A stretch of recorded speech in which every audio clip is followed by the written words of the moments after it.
So I wanted to welcome everybody to today's Rising Tide Foundation lecture, which features Quan. Without further ado, okay, welcome Quan. Thanks, Madeleine. So thanks for coming for my presentation today to everyone. So my presentation today is about sovereignty and what is sovereignty, how to achieve it, who are sovereign and why are they sovereign. Those questions are relevant when musing on the Renaissance culture because sovereignty is at the center of the Renaissance culture. Personal sovereignty and collective sovereignty. And sovereignty is necessarily linked to the epistemological development or the epistemological journey. First, I will address the general and practical epistemology as expressed in China. And I will speak of the core symbol of the epistemological journey in China, which is the hexagram. I will address its healthy understanding, the healthy understanding of the hexagram, and the distorted view of the hexagram. Then I will talk about certain important episodes or even watersheds of the struggle having happened between the aristocratic man and the kakistocratic man in China, and relevant for understanding universal history. Even if the subject is focused today on the Chinese perspective, I still want to take 2 minutes to mention that you can have a complete initiation to sovereignty by 7 dialogues by Plato. And those 7 dialogues are, the first is the Euthyphro, Euthyphro, on holiness or wholeness, because as I will explain later, sovereignty is deeply related to holiness or the wholeness of the soul. The next 3 dialogues are the Theaetetus, the Sophist, and the Statesman, forming a trilogy, more on general epistemology. And the last 3 are the Crito, the Phaedo, and the Apology of Socrates. So after those 2 minutes devoted to Plato, I'm coming back to my main topic today, which is more the Chinese perspective on epistemology and on sovereignty, because once again, the two are intimately and deeply linked. Excuse me, Quan? The Theaetetus, the Sophist, and what was the third one? And the Statesman. The Statesman, okay, thanks. Yes, and the last 3, the Crito, the Phaedo, and Apology of Socrates. So coming back to the main subject of today, I will show you something first. I don't know if you see it well. I hope you do see it quite well. Okay, the object is about 14 kilos and a half. It's about 38 centimeters high, and it's about 25 centimeters at the diameter here, right? And this object is a bronze vessel. It is not the original, of course. The original is 3,000 years old. This is a copy. And this object is called the He-Zun. He, H-E, and Zun, Z-U-N. Zun is the name of the form of wine vessel that is used for ceremony 3,000 years ago as the Zhou royal court. And He is the name of the aristocrat having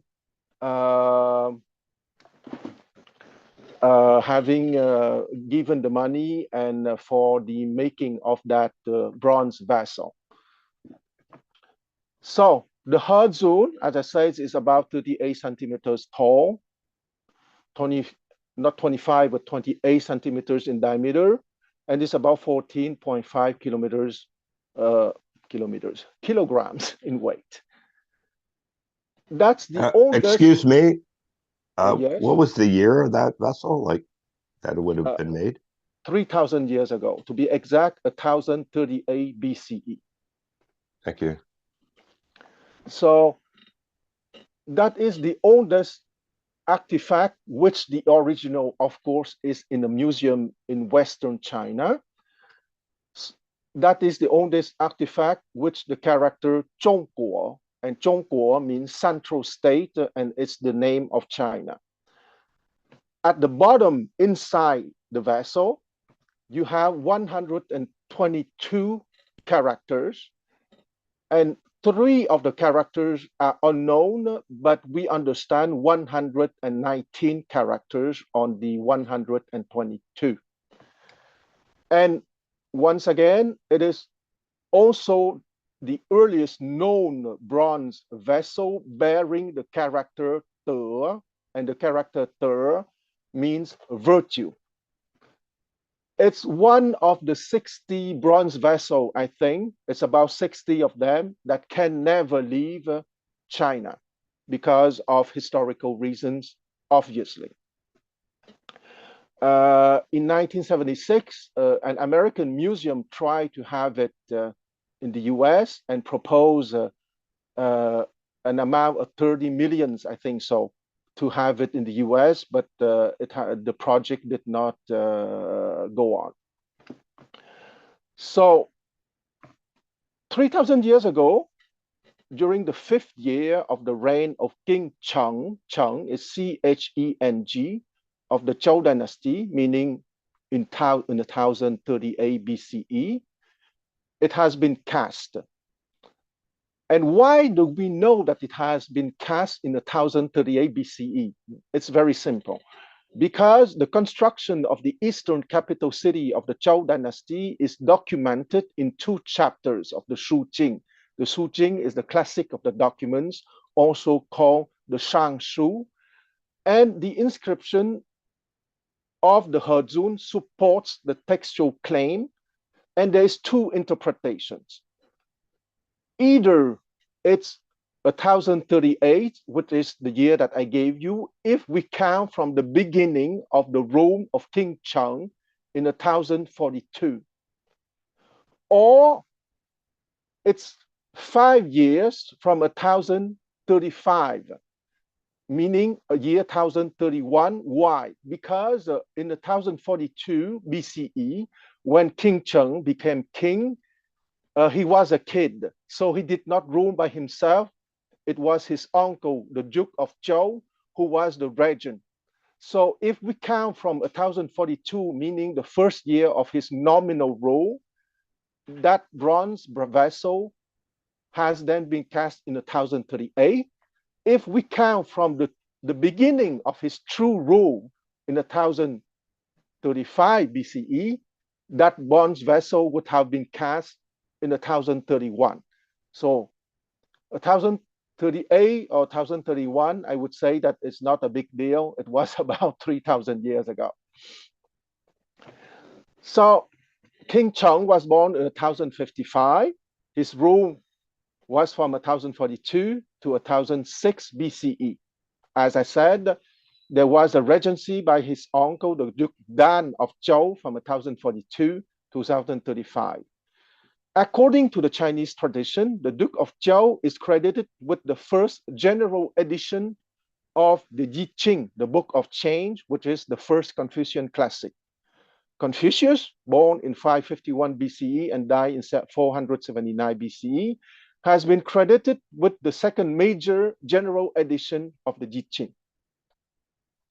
Now, I would like to read the translation of the speech of King Cheng, and he would mention King Wu in the speech, and King Wu was his father, and he would mention King Wen and King in his speech too, and King Wen was his grandfather. So I start the translation. It was when the king began laying seeds at Chengzhou. The king returned from extolling King Wu in the Feng sacrifice, with sacrificial meat from the hall of heaven. In the 4th month, on day Bing Xu, the king exalted the scions of the royal clan in the ancestral temple, saying, in the past, your fathers were able to aid King Wen, whereupon King Wen received the great command. When King Wu conquered the great city Shang, he then made reverent declarations to heaven, saying, let me dwell in this, the central state, and from here govern the people. Listen, while you are still minors, lacking understanding, look to your father's scrupulous respect for heaven. Comprehend my command and respectfully follow orders. Your sovereign's reverential virtue finds a favor with heaven, which guides me in my slow mind and slow understanding.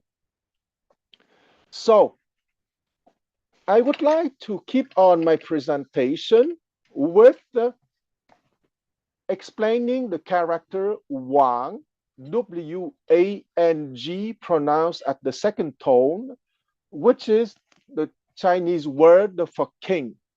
And I would like to make a parallel with the hexagram because the character Wang is the most synthetic representation of the notion of sovereignty in China. And I hope that it will be clear. If it's not clear, I will take, okay. You see here, Wang, you have 1, 2, 3 horizontal line with a vertical line uniting the 3 horizontal lines. Okay, so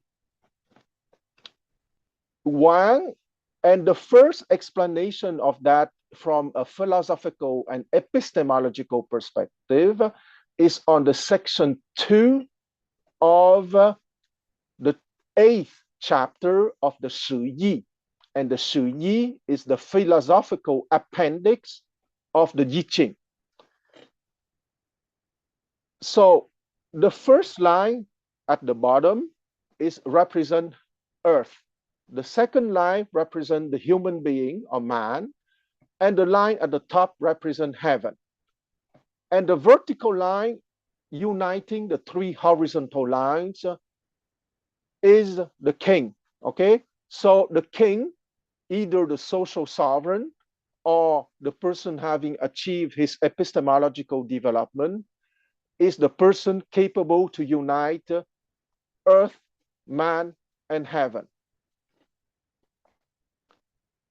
Let's not forget that I often use Latin and Greek words to explain the everlasting Trinity, okay? And for me, the everlasting Trinity is Tempos, Kairos, and Chronos. So Tempos is heaven. Kairos is man, because man is the only animal species capable to go on the epistemological journey or to open the epistemological overture, and that is the second vertical horizontal line, and the bottom horizontal line is earth or chronos, the time dimension, okay? Or chronos, the time dimension, as I just said, man, the epistemological journey, or kairos in Greek, K-A-I-R-O-S, and heaven, the timeless reality, or the divine reality, if you prefer. In English, being for heaven, overture for man, and becoming for earth. So you have truth, the epistemological overtures, and in the time dimension, you have not only fact, but myth. And I will come back later on the distinction between fact and myths, what are the 2 big dimensions of the earth reality. And the epistemological journey is precisely the union, the synthesis, the integration of the 3 energy layers of earth, man, and heaven. And that is the everlasting Trinity, manifesting the relations between the one and the many, according to the way of the Chinese civilization. And I said, but it's worth to repeat it once again.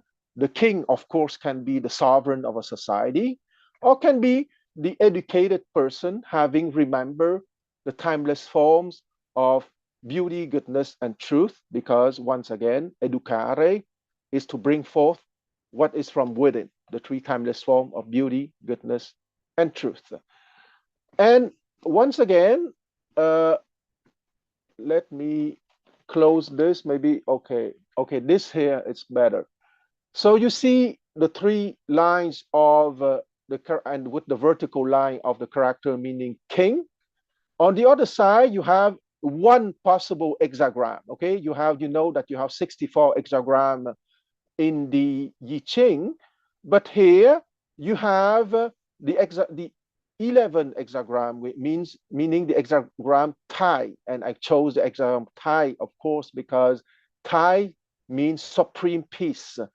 And supreme peace, you see that on the bottom, 1, 2, 3, you have 3 plain lines, and at the upper trigram, you have 3 broken lines. And philosophically, it's very interesting because the bottom 3 lines represent the lower trigram, meaning the animal dimension. But why do you have 3 plain lines? It means the presence of heaven in the animal dimension. And in the upper trigram, which is the divine reality or the timeless reality, you have the broken line, the 3 broken line, which normally represent Earth. But this means that the Earth reality has been uplifted to the divine reality. Okay, so that is why that symbolism is outstanding, because when the Earth dimension is uplifted in the divine reality or the timeless reality, and the divine reality or the timeless reality is present in the lower trigram, it means that we have supreme peace, since everyone, or almost everyone, at least a vast majority, has achieved their epistemological journey. That is the deep meaning of that hexagram, supreme peace Tai, the 11th hexagram on the 64 hexagram of the I Ching. And you see that there is a perfect parallel, because the earth energy corresponds to the first 2 bottom lines. The earth energy, once again, I would like to remind that the first line is sense perception, and the second line is the intellect about word, or better said, wording, the intellect and conceptualizing. And those 2 layers of the mind corresponds to the earth dimension. The second line of the character king, Wang, correspond to the third and the fourth layer of the mind development, meaning the psyche, and the first timeless form of beauty, meaning justice. And let's not forget that psyche is the highest level of epistemological development of the animal dimension. And the psyche means emotional intelligence. It means the capacity to be in interaction with others in a skillful way. It means the capacity to reach consensus, right?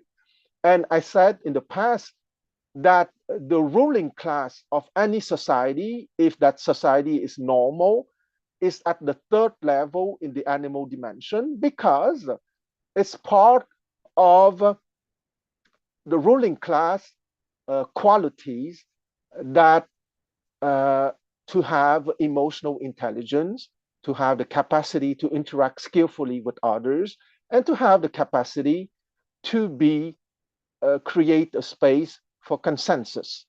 And finally, for the perfect parallel or rapprochement between the character Wang and the hexagram, the last horizontal line, which is the heavenly dimension or the heavenly energy, you have the 5th layers of epistemological development and the 6th layer of epistemological development, which I remind you correspond to the timeless form of goodness corresponding to the virtues of valor and humanity.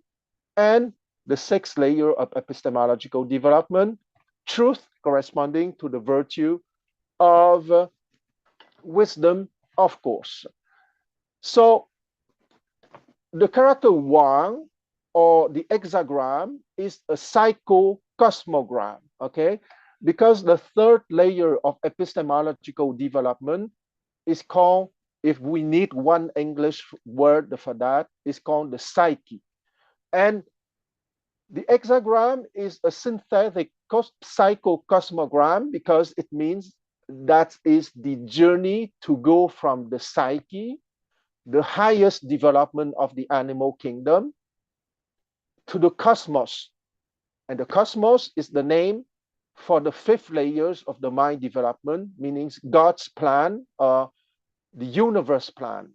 And once again, cosmos is the Greek word for universe, but cosmos here doesn't mean the universe as seen on the outside by the sense perception or even by the intellect, by mathematical formulas, but it means God's plan in the timeless form of beauty, goodness, and truth.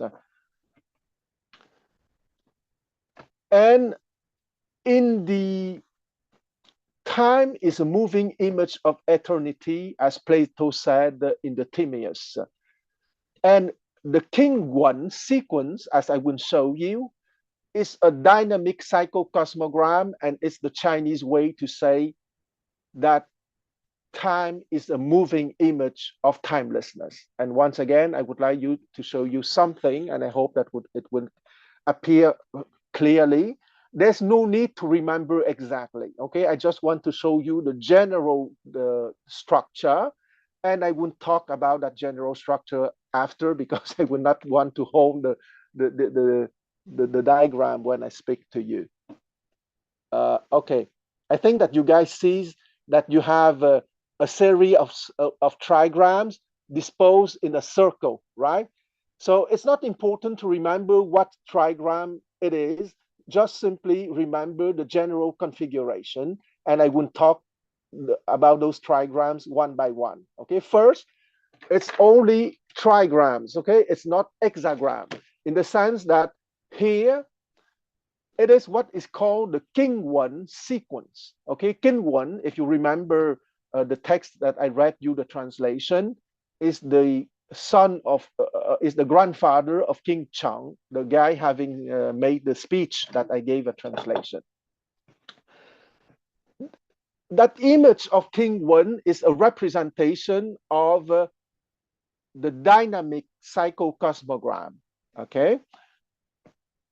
You have four layers of metaphor. First, it corresponds to the four seasons, of course, okay?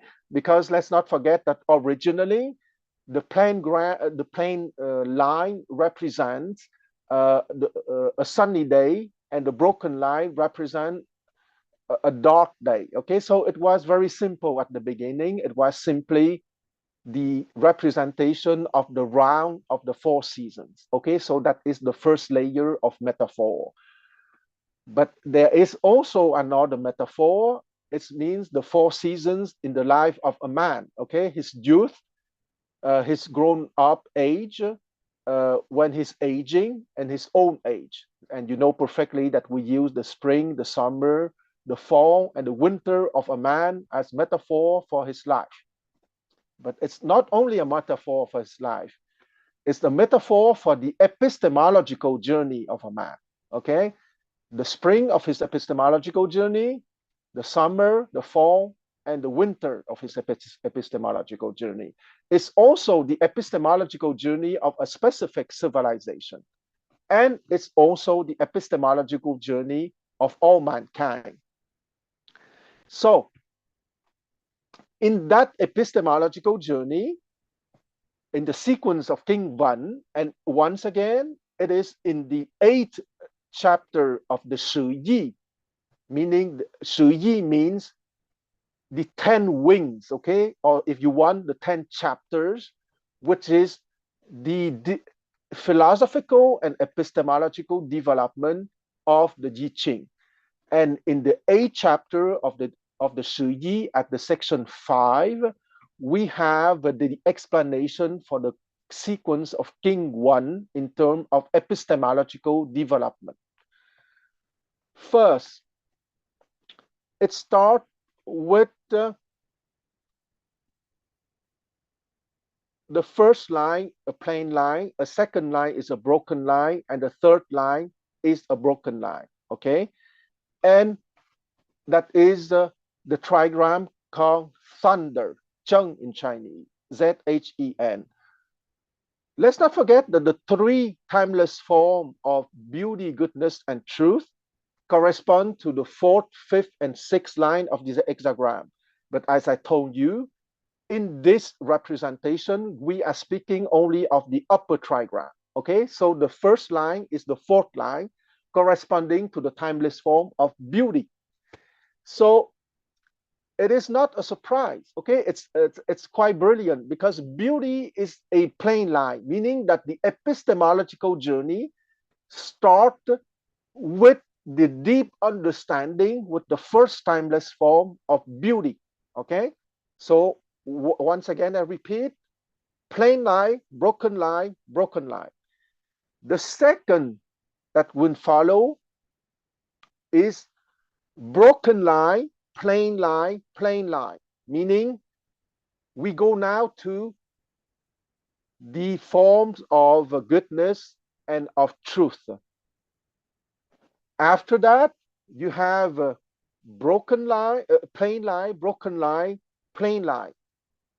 Beauty, goodness, truth, once again. And I want to read you the text about that.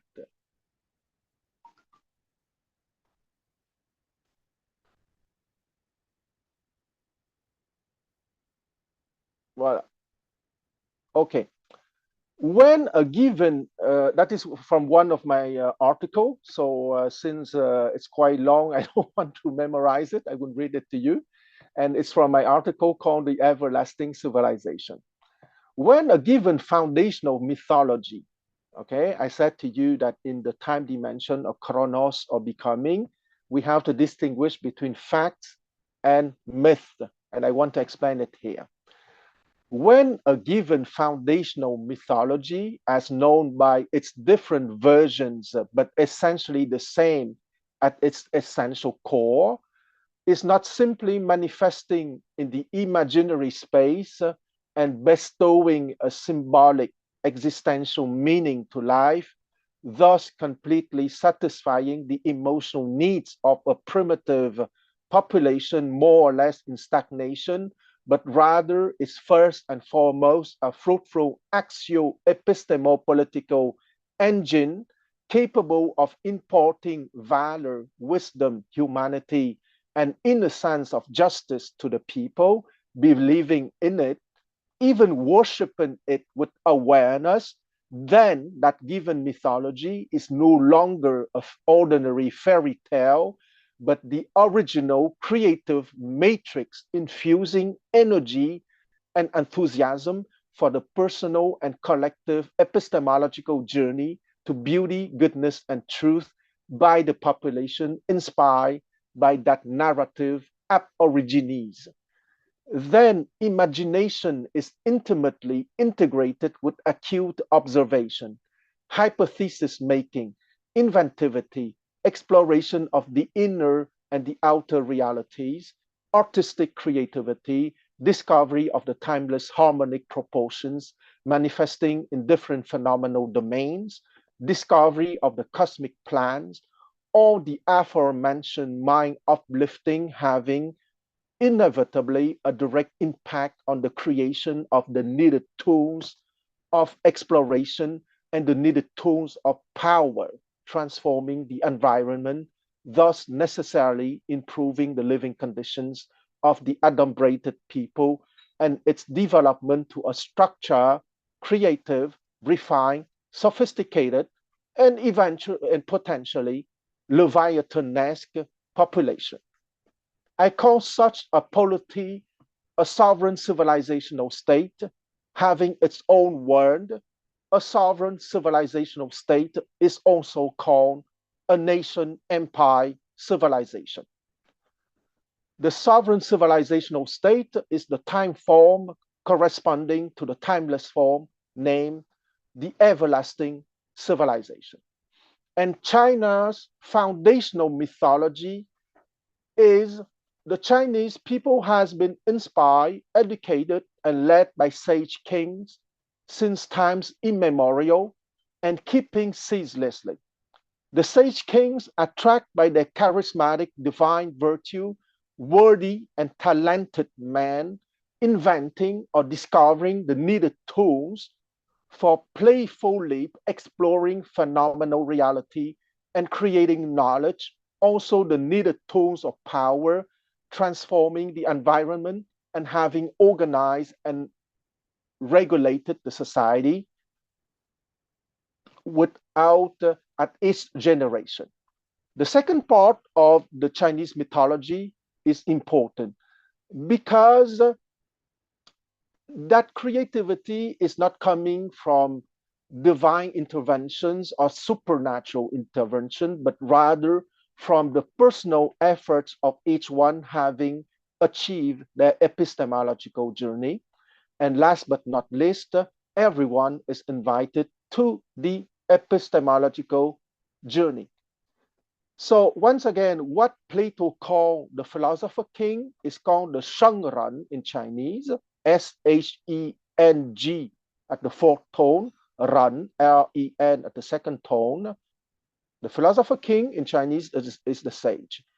What is called the aristocratic man by Plato is called the Junzi, J-U-N at the first tone and Z-I at the third tone.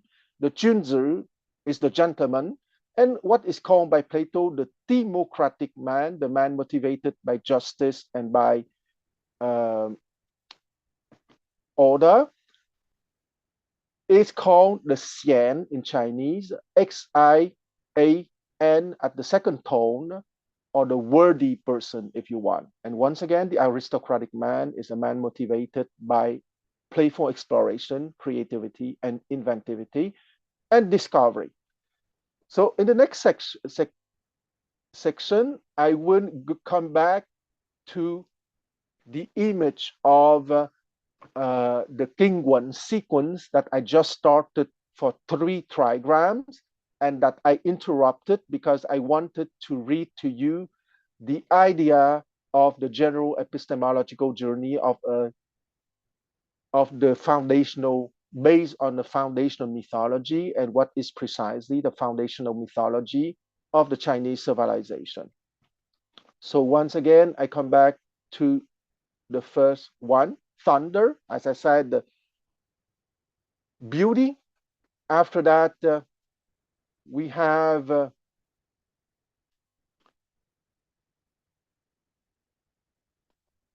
second one, which is on goodness and truth.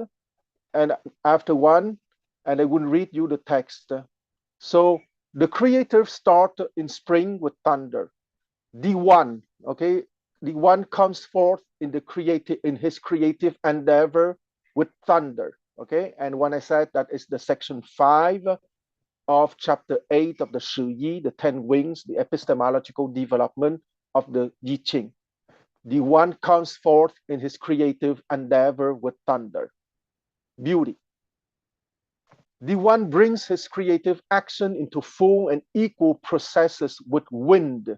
Okay, that is the symbolic, that is the name wind for the upper trigram made by the first broken line, the second plane line, and the third plane line, meaning the activation of goodness and truth.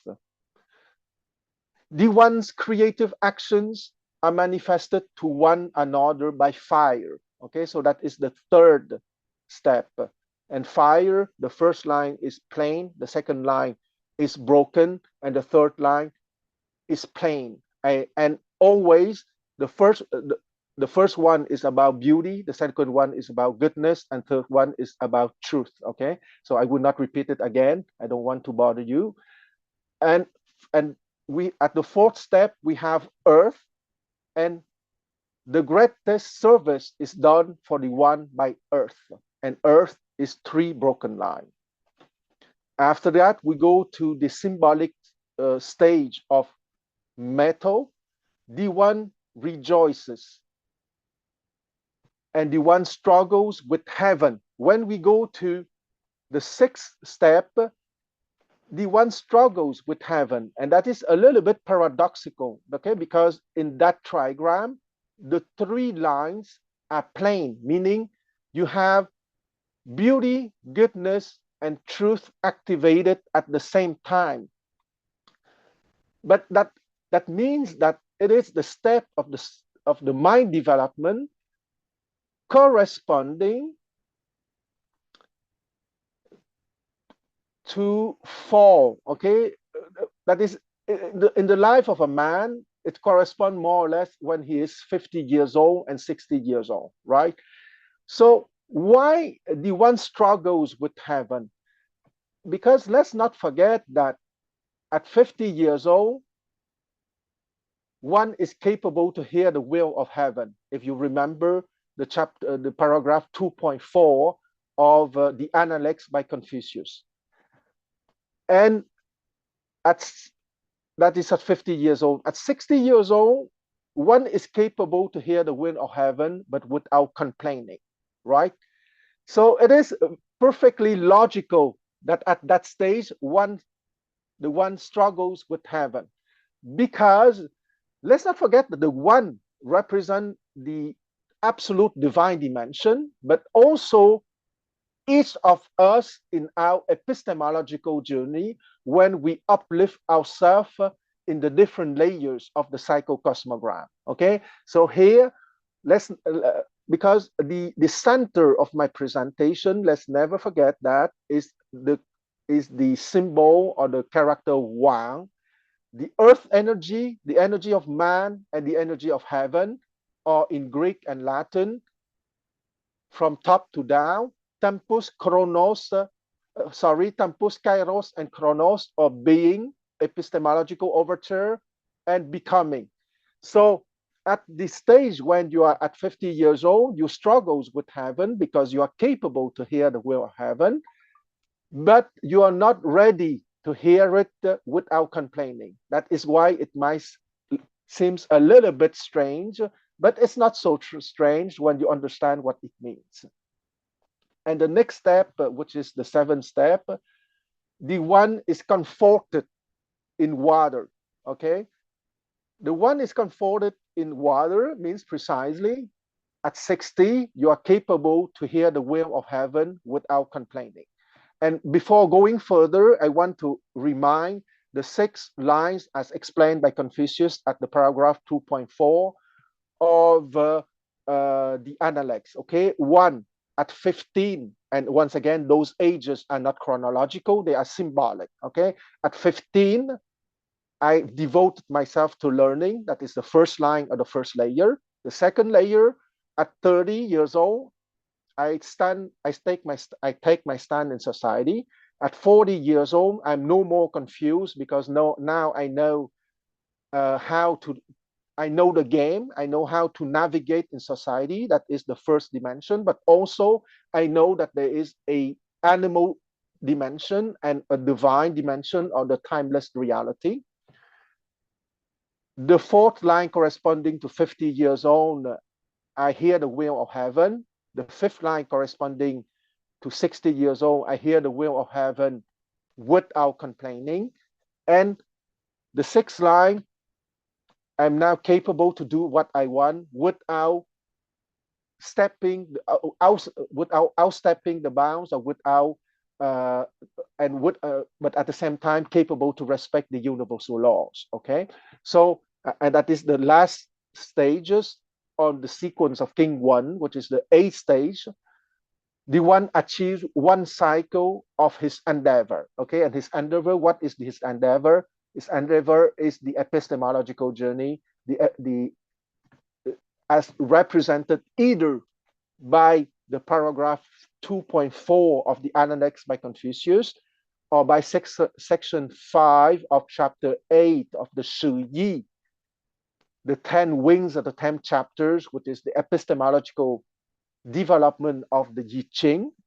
And once again, maybe you know that Confucius always said in his Analects that he did not invent anything, but he was only the humble transmitter of the control legacy of the Zhou kings.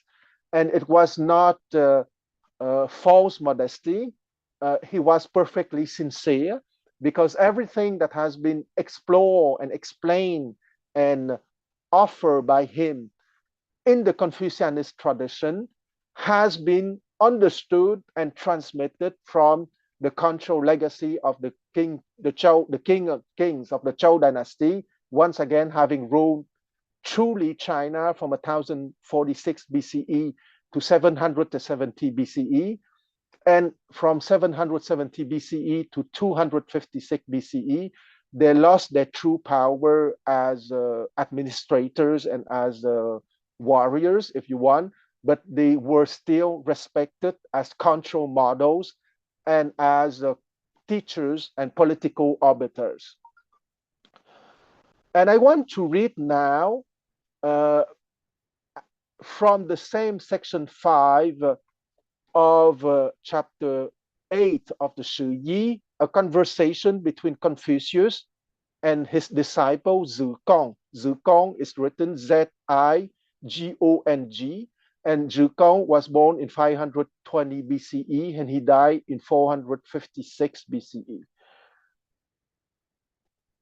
And that conversation is to stress that the Classic of Change is a book of wisdom, of epistemological journey. It is not a divination manual. So Zhou said, does the master believe in divination using the yarrow sticks? Confucius answered, as for the changes, I do indeed put its prayer and divinations last, only observing the teachings for achieving virtue and justice. So here it's very clear. The I Ching is not for divination. It is a book helping you to achieve virtue and justice. The upper trigram, beauty, goodness, and truth, or justice, valor, humanity, and wisdom. And I keep on. So having intuition to make an hexagram and understanding the hexagram to reach virtue is to embody true humanity. Having true humanity is to put your true understanding into right action. If the hexagram does not lead to right action, then one acts as a magician. Okay, here it's very interesting, because let's not forget that, let's come back to the animal kingdom, okay? The first line of the animal kingdom is the sense perception, the commoner.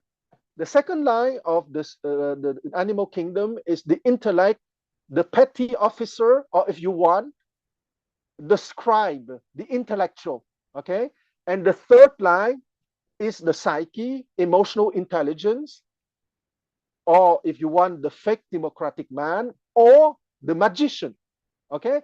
Meaning that if you are capable to talk well and to have emotional intelligence and to interact cleverly with people, but you don't have justice, well, you act as a magician. So I repeat Confucius' answer, okay? Or you act as a fake democratic man, according to Plato's terminology.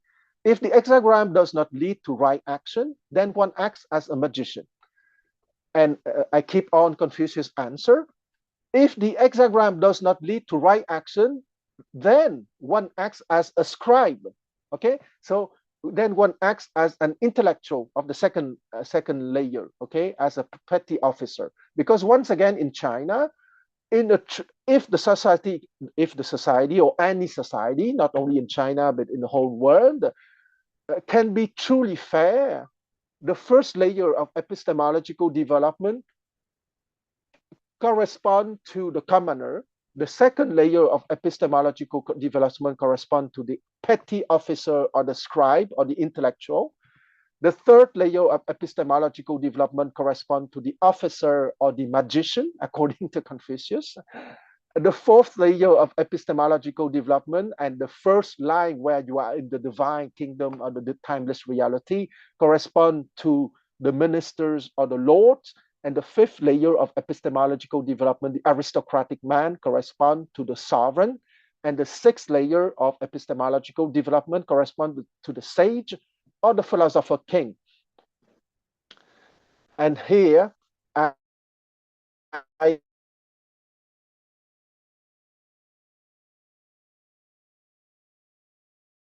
magicians tend toward it, but are not yet there. Delight in it, but it is not correct. Okay, so it doesn't mean that we don't have the right to delight in the animal kingdom, because in the animal kingdom there are plenty of joys that we are allowed to delight in them, but it is not correct in the sense that it is not the end of the journey. I keep on Confucius' answer. Perhaps it would be because of the changes that gentlemen of later generations will doubt me. I seek its teaching to achieve a true humanity and nothing more. I am on the same road as the scribe and the magicians, but end up differently. Okay? Of course, Confucius is a human being, and as a human being, he has an animal dimension, but he will end up differently because he will go above the animal dimension. Because let's not forget that the first three lines of the animal dimension, and after you have a space, okay, and after that you have the three lines of the upper trigram. The space means that it is not automatic. You have to make an effort to go to the upper trigram of the timeless reality. So I am on the same road as the scribes and the magicians. I am a human animal too, but I would end up differently because I would make an effort to do the quantum leap symbolized by the space to go to beauty, goodness, and truth, the timeless reality. So I keep on Confucius' answer. The right behavior coming from the gentleman, true humanity, is to seek blessings for all. That is why the sacrifices can be done, but it is of little importance. What is important is the sacrifice of the animal in you, and what is important is that you go on the epistemological journey.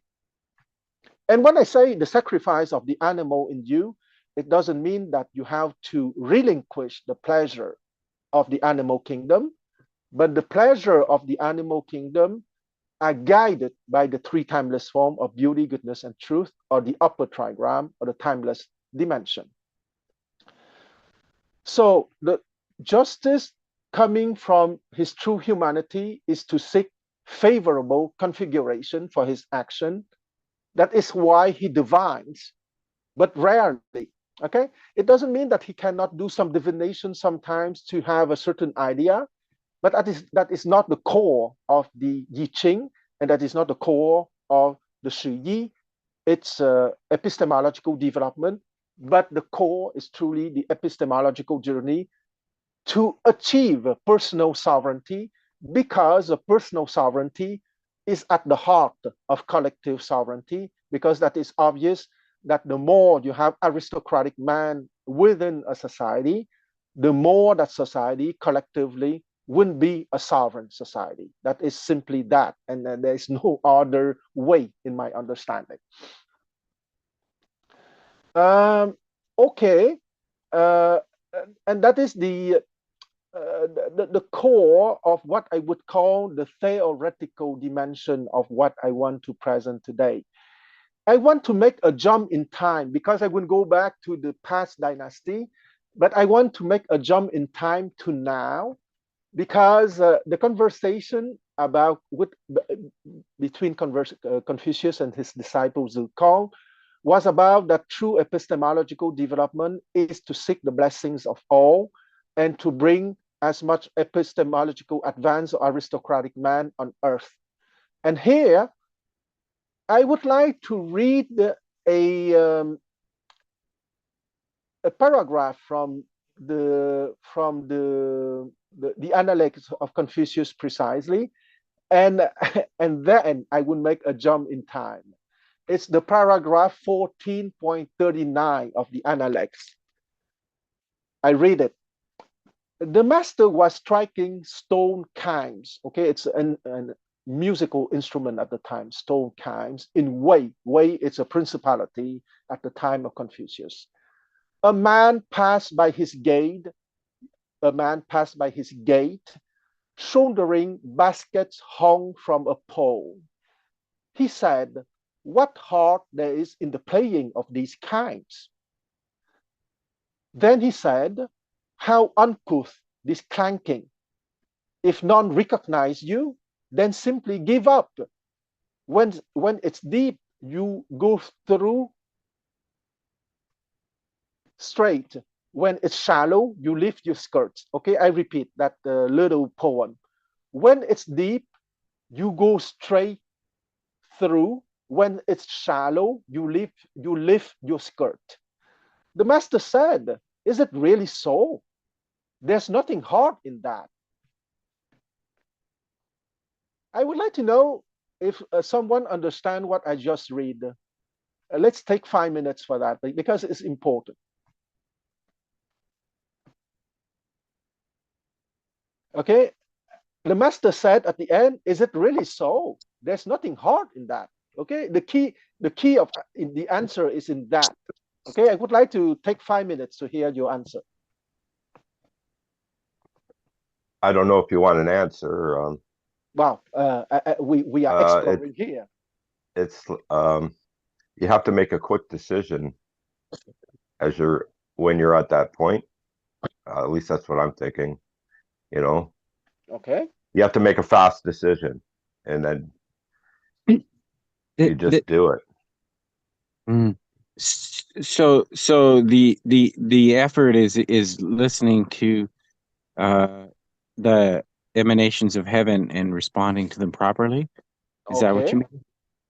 It can be part of the answer, but I will explain you the vignette, okay? Because it's not so obvious to understand the vignette, okay? So Confucius was playing an instrument called the stone chimes or stone chimes, okay? And the way he played the melody expressed his mood, his humor at the time. And the guy who is a Taoist, okay, I gave you part of the answer when I qualified the guy as a Taoist. I said, listen to how Confucius was playing the melody. And he said, "How uncouth this clanking.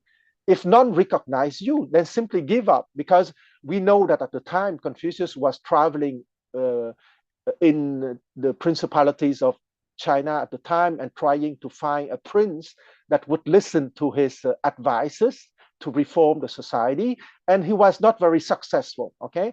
So the Taoist said to him, "If none recognize you, then simply give up. When it's deep, you wade straight through, and when it's shallow, you lift your skirts." Okay, it's a small poem by the Taoist saying, you just go with the flow. Okay, when the water is deep, you just go into the water and you wouldn't get wet anyway. And when the water is shallow, well, you lift your skirts because the water is shallow.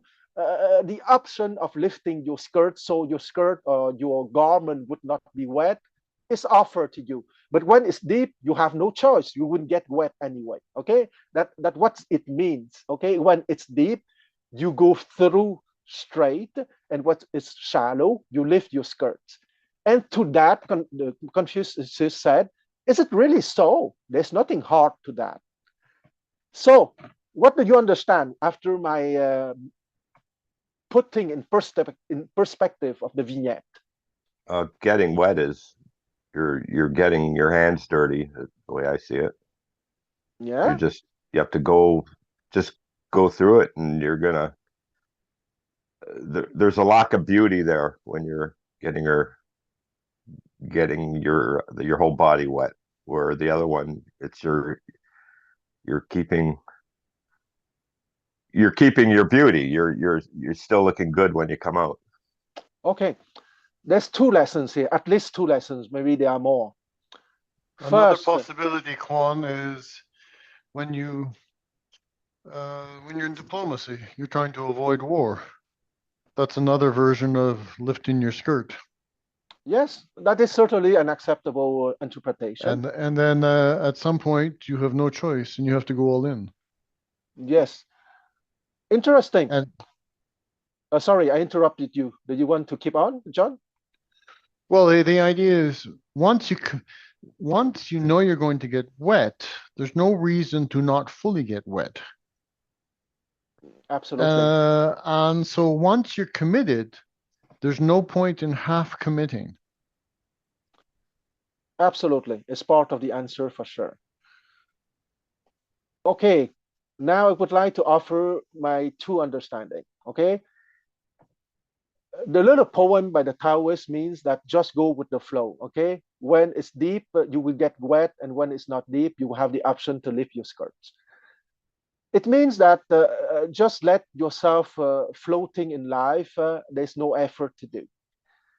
And that is one of the wrong interpretation according to the Confucianist school, because as what has been read by me in the section 5 of the chapter 8 of the Shu Yi, the 10 wings of the epistemological explanation of the Yi Ching, the book of changes, it is difficult to go to the upper trigram. Okay, you have to make an effort. That is why in the hexagram, there is a space between the lower trigram and the upper trigram. It is not given. You have to make an effort. That is why Confucius answered at the end, is it really so? When it's deep, you just get wet, and when it's shallow, you just lift up your skirt. Is it really so? But that's not difficult at all. So it means that, of course, one of the options in life is to go with the flow. But going with the flow maybe will satisfy the animal dimension in you, but you would not go to the upper trigram like that. That is one possibility of the answer. And the second possibility of understanding of the paragraph 14.39 is that humanity and valor is not only in social harmony, it's also in the exploration of the universe, of the inner universe and of the outer universe. Okay, so humanity, and the Chinese word for humanity is aran, and often in the English translation, aran is translated as benevolence, and when I see it, I just want to scream. Because benevolence is such a weak word to translate aran. Because when you read benevolence, you think to an old man who is kind and nice to everyone. I'm sorry to be a little bit blunt and impolite, but aran is not being kind and nice to everyone. Aran is true humanity. And true humanity means that you are an aristocratic man, means that you are capable to explore playfully, you are creative, you are capable of inventivity and of discovery. Of course, you are nice and kind and easygoing with everyone, but it's not the core of Aran. The core of Aran is creativity, discovery, and inventivity. Okay, that is why Confucius answered, is that so? It is not hard at all. Okay, because one of the explanation for when it's deep, get wet, and when it's shallow, lift up your skirts, it's exactly that. Okay, be floating, be easygoing, and be go with the flow. Once again, an aristocratic man can go with the flow when it's appropriate, of course. I'm not saying that we have to challenge everyone and to be impolite and to be rude, but that is not the core of the epistemological journey. The core of the epistemological journey is precisely to achieve beauty, goodness, and truth, to achieve justice, valor, humanity, and wisdom in the inner world and in the outer world. And here I make a jump in time, because what I just said on a theoretical manner can be illustrated by the following principle that actions speak louder than words, okay? Because everything I said maybe in the last half hour can be summarized by actions speak louder than words. And when the people having integrated their three layers of energies, meaning the energies of earth, of man, of heaven, meaning the 6 layers of their mind, according to the explanation of the hexagram of the paragraph 2.4 of the Analects by Confucius of the section 5 of chapter 8 of the Shi Yi, they have to put it in reality, in practice. And I want to mention 3 statesmen of China. Mao Zedong. Mao Zedong is written M-A-O, Zedong, Z-E-D-O-N-G, born in 1893 and died in 1976. I just want to be very brief with him. Mao Zedong created modern China. It's thanks to him who achieved political sovereignty for China in 1949 that we have the China that we have nowadays. And I stop here for him because if I start to talk about him, it would take 3 hours. The next one I want to mention is Deng Xiaoping. And once again, I always name the family name first since we're speaking of Chinese name, okay? So Deng is his family name, D-A-N-G, and Xiaoping, his given name, X-I-A-O-P-I-N-G, and he was born in 1904 and he died in 1997. And here he wrote a little poem, which is a little bit laughable in its form, but which is quite deep and is the equivalent of the paragraph 14.39 by Confucius that I just read to you. And I read you the little ditty by Deng Xiaoping. Black cat or white cat, as long as the mice are caught. Don't stick to rigid dogmas. Reform and innovation are indispensable. It is best to benefit the people.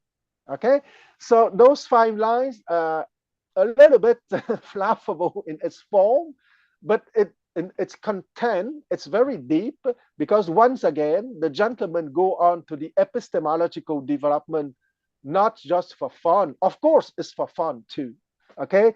Because the aristocratic man, what is at the center of his life is fun, okay? It's creativity, inventivity, discovery, and playful exploration. So that funny aspect dimension is real in the life of the aristocratic man. But that fun, that energy, that enthusiasm is also expressed when reform and innovation are indispensable, and it is best to benefit the people. And now I want to talk a little bit about Xi Jinping. Xi is written X-I, Jinping is written J-I-N-P-I-N-G, and he's, of course, the present-day president of China, and he was born on June 15, 1953. You all probably know that the 3rd forum of the Belt and Road Initiative happened almost 2 weeks ago on October 17 and 18, 2023. There were 140 countries that were present on the 155 countries who signed for the Belt and Road Initiative, and it was 90% attendance. And during that 3rd Belt and Road Forum, Xi Jinping promoted a major concept that is related to everything I discussed till now. And that major concept is the community of shared future for mankind. Okay, the community of shared future for mankind. And it's the major ideas of peace, prosperity, and partnership. And in 2021, he announced the GDI, and the GDI is the Global Development Initiative. In 2022, he announced the GSI, and the GSI is the Global Security Initiative. And this year, in 2023, he announced the GCI, which is the Global Civilization Initiative. So the idea, or the overarching idea of the community of shared future for mankind is more precisely refined as the Global Development Initiative, the Global Security Initiative, and the Global Civilization Initiative. And during the third Belt and Road Initiative Forum, he mentioned three important things: the Global Artificial Intelligence Governance Initiative, okay, and it's under the ideas of small enterprise, or small and smart enterprise. It's about the third industrial revolutions, including optic fibers, submarine cables, and the satellite system named Beidou. And he was speaking also of the fourth industrial revolution. But when China is speaking of the fourth industrial revolution, it's not a fake one, okay? Like the World Economic Forum is trying to peddle something which is more related to deindustrialization and depopulation. When China is speaking of the fourth industrial revolution, it's not at all related to what the World Economic Forum is speaking about. It's more about artificial intelligence, but also with the Global Artificial Intelligence Governance Initiative. It's about cloud services. It's about data centers that could be over the whole world, across the whole world. And it's about blockchains, obviously. The other important thing that Xi Jinping talked is about green development and about also sodium ions battery, which can be much cheaper, but with the same efficiency than the lithium ion batteries. It's also about connectivity. Maybe you know that nowadays the network for the high-speed train in China reached to 40,000 kilometers. 40,000 kilometers, and by high-speed train we mean train going to at the speed of 350 kilometers per hour. And in June 2021, China started the first maglev train. Okay, maglev is for magnetic levitation. And a maglev train there's no friction on the railway because there's the space by magnetic levitation precisely. And a maglev train, as you know, the speed is 600 kilometers per hour. So going from Beijing to Shanghai, which is a distance of 1,200 kilometers, would take 2 hours with a maglev train. Of course, that maglev train between Beijing and Shanghai is not made yet, but it's part of the projects for the future, of course. President Putin was the guest of honor of that third Belt and Road Initiative Forum, and he was speaking of a very important thing. It was the Northern Sea Route, and the Northern Sea Route would be the shortest way between Asia and Europe for the transportation of goods. And it should be operational, according to President Putin, next year in 2024. So why do I make that jump in time? It's because I want to stress that it's not only for talking or discussing. It has to have real impact in everyday life, and it has to have real impact in civilization, development, and initiative. Okay, if not, you would not be gentlemen, but you would act like magicians or scribes, to remind Confucius' words in the section 5 of chapter 8 of the Shi Yi. Okay, so I would like now to go back in time.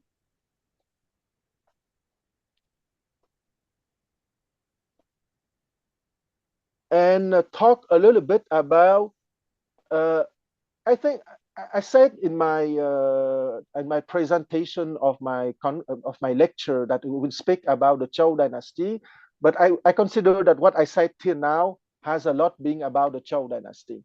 So I would jump then to the Han Dynasty. And you know that the Han Dynasty was the 400 years old, not years old, but 400 years long imperial dynasty, having ruled from 206 BCE to 220 CE. And there was a lot of things about that Han Dynasty, but I want to focus more on the concepts related to epistemological development.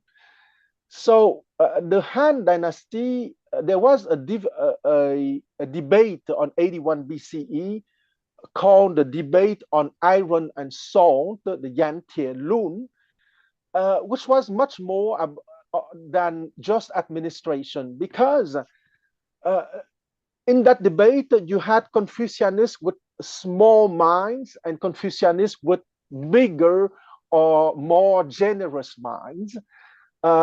And thanks God, the Confucianists with generous mind won the debate in 81 BCE, because the Confucianists with generous mind were partisans or were promoting the Gongyang interpretation of universal history. And Gongyang is written Gongyang. And that Gongyang interpretation of universal history did not see Confucius simply as a masters of rituals and ceremonies coming from the Zhou dynasty, but as a philosopher king, giving the intellectual and emotional and epistemological tools for the achievement of the Ta Yi Tong. And the Ta Yi Tong can be translated as the Great Union. Okay, Ta Yi Tong is written DAYITONG. So Ta Yi Tong, the universal union or the Great Union. And what is that Great Union? Is the matching of the union of the cosmological order and of the human order. And what does it mean? Well, it means everything that I said till now. Okay, the personal epistemological development from layers 1 to layer 6, and having an impact on the society, on your own civilization, and on all the other civilizations present on Earth. Compared to the lesser interpretation of the Zhou interpretation, who sees history as a geopolitical battle, and Zhou is written Z-U-O. So that Zhou interpretation can be understood as geopolitical vision of history. And the Guliang interpretation, G-U-L-I-A-N-G, can be seen as the vision of Confucius as simply a teacher of ceremonies and of rituals related to the family and to the state, but not having the greater and the deeper and more generous understanding of the Tai Yi Tong, correlating the personal epistemological development from the psyche dimension to the cosmos dimension. Because once again, the hexagram can be named as the psychocosmogram, as I said at the beginning of our discussion. Here, I would like to talk about Dong Zhongshu. Dong, D-O-N-G, Zhong, Z-H-O-N-G, Shu, S-H-U. He was born in 179 BCE and he died in 104 BCE. And he was promoting precisely that that Tai Yi Tong or Gongyang interpretation of universal history, and he was very important at the court of Emperor Wu of the Han Dynasty, who ruled between 141 BCE to 87 BCE. And I would like to contrast him with two men. The first man that I would like to contrast is Dongfang Shu, D-O-N-G-F-A-N-G. Shu is a given name, S-H-U, who was born in 100 BCE and who died in 93 BCE. And that Dongfang Shu was a bit of a court jester and of a clown, meaning that if you remember the paragraph 14.39 that I read you, He would be equivalent to the Taoists who said to Confucius that when it's deep, you wouldn't have to get wet, and when it's shallow, you can lift up your skirts. Okay, so he was a good official at the court of Emperor Wu, because I don't want to be too unfair, but he did not have a deep thinking like Dong Zhongshu. And the other one that I would like to contrast Dong Zhongshu he was an imperial prince, and that imperial prince was named Liu An. Liu, L-I-U, is family name. That is the family name of the imperial house of Han. And An, A-N, was his given name. And Liu An was born in 179 BCE, and he died in 122 BCE. And he wrote a book called the Huainan Zi, and Huainan was the name of his principality, and Zi means master. So the book is from his title, the Master of Huainan. And this book has been divided in 21 chapters. By the way, in that book, he was speaking of the Pythagorean comma, among other things. But it was not for the Pythagorean comma that I mentioned the Huainan Zi today with Liu An. Liu An tried to usurp the throne, and he was promoting a lot of intellectual and gentlemen in his principality, helping him to write that book, because he was preparing to replace Emperor Wu. Of course, his attempt did not succeed. I just want to mention the name of the person having helped him in his endeavor. Jing Chang, Jinchang, Lei Bei, Leibei, and once again, always a family name first. Li Shang, Lisang, Mao Bei, Maobei, Su Fei, Sufei, Tian You, Tianyou, Wu Bei, Wubei, Zhou Wu, Zuowu. Why do I mention him? Because Liu An had a vision of coming from the Zhuo interpretation, meaning that he see the state as under the vision of geopolitics rather than under the vision of the Taiyi Tong, of the Great Union reaching to universal history. So it was a good thing that he did not succeed to usurp the throne, because the Han Dynasty was a very important dynasty for the Chinese civilization. Had Liu An succeeded to get the throne, maybe Chinese civilization would not have been exactly the same. I want to mention the 21 chapters of his book, because you can have a French translation, I'm sure of it, and you can maybe have an English translation too. And you will see here that it's not for nothing that Confucius said that if you don't go to justice and you don't seek the blessings for all, you wouldn't be like magicians and scribes or intellectual, because you can write marvelous articles and marvelous books, but if it does not translate into reality, you will not be better than scribes and magicians. And to be frank, his book is very good. So if you have time, you can read some of the chapters. So chapter 1 is Yuan Dao. Yuan Dao is searching out the Tao. Chapter 2, Chu Zheng, beginning of reality. Okay, so I want to read the titles of the chapter because they sound very good. Chapter 3, Tian Wen, patterns of heaven. Chapter 4, Chui Xing, forms of earth, or rather Chui Xing, forms of earth. Chapter 5, Shu Ze, seasonal regulations. Chapter 6, Lan Ming, peering into the obscure. Chapter 7, Jing Shen, seminal breath and spirit. Chapter 8, Peng Ning, fundamental norm. Chapter 9, Zhu Shu, the craft of the ruler, or the art of the ruler. Chapter 10, Miu Cheng, on erroneous designations. Chapter 11, Qi Su, placing customs on a par. Chapter 12, Tao Ying, responses of Tao. Chapter 13, Fan Lun, a compendious essay.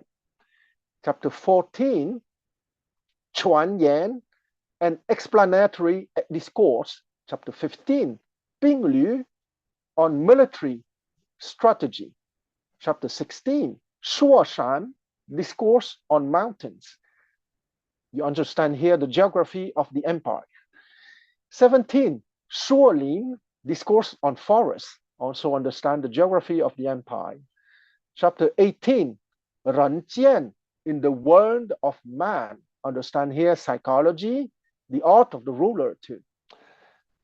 Chapter 19, Zhou Wu, necessity of training. I have to admit here, he has some epistemological understanding. Chapter 20, Taizu, grand reunion. So it was a lesser form of the great union of the Tai Tong. And chapter 21, Yao Lu, outline on the essentials, of course, of everything that has been discussed in the former 20 chapters. So I wanted to take a certain time to read the chapters of his book, Huainan Zi, Master of the Huainan, meaning the book has his title, Huainan Zi, because I want to show that that man was outstanding on an intellectual level. He was outstanding in terms of emotional intelligence, of capacity to interact with others in an easygoing manner, and of reaching to consensus. After all, he was capable to convince a lot of aristocrats and of officials to be on his side in his attempt to usurp the throne from Emperor Wu.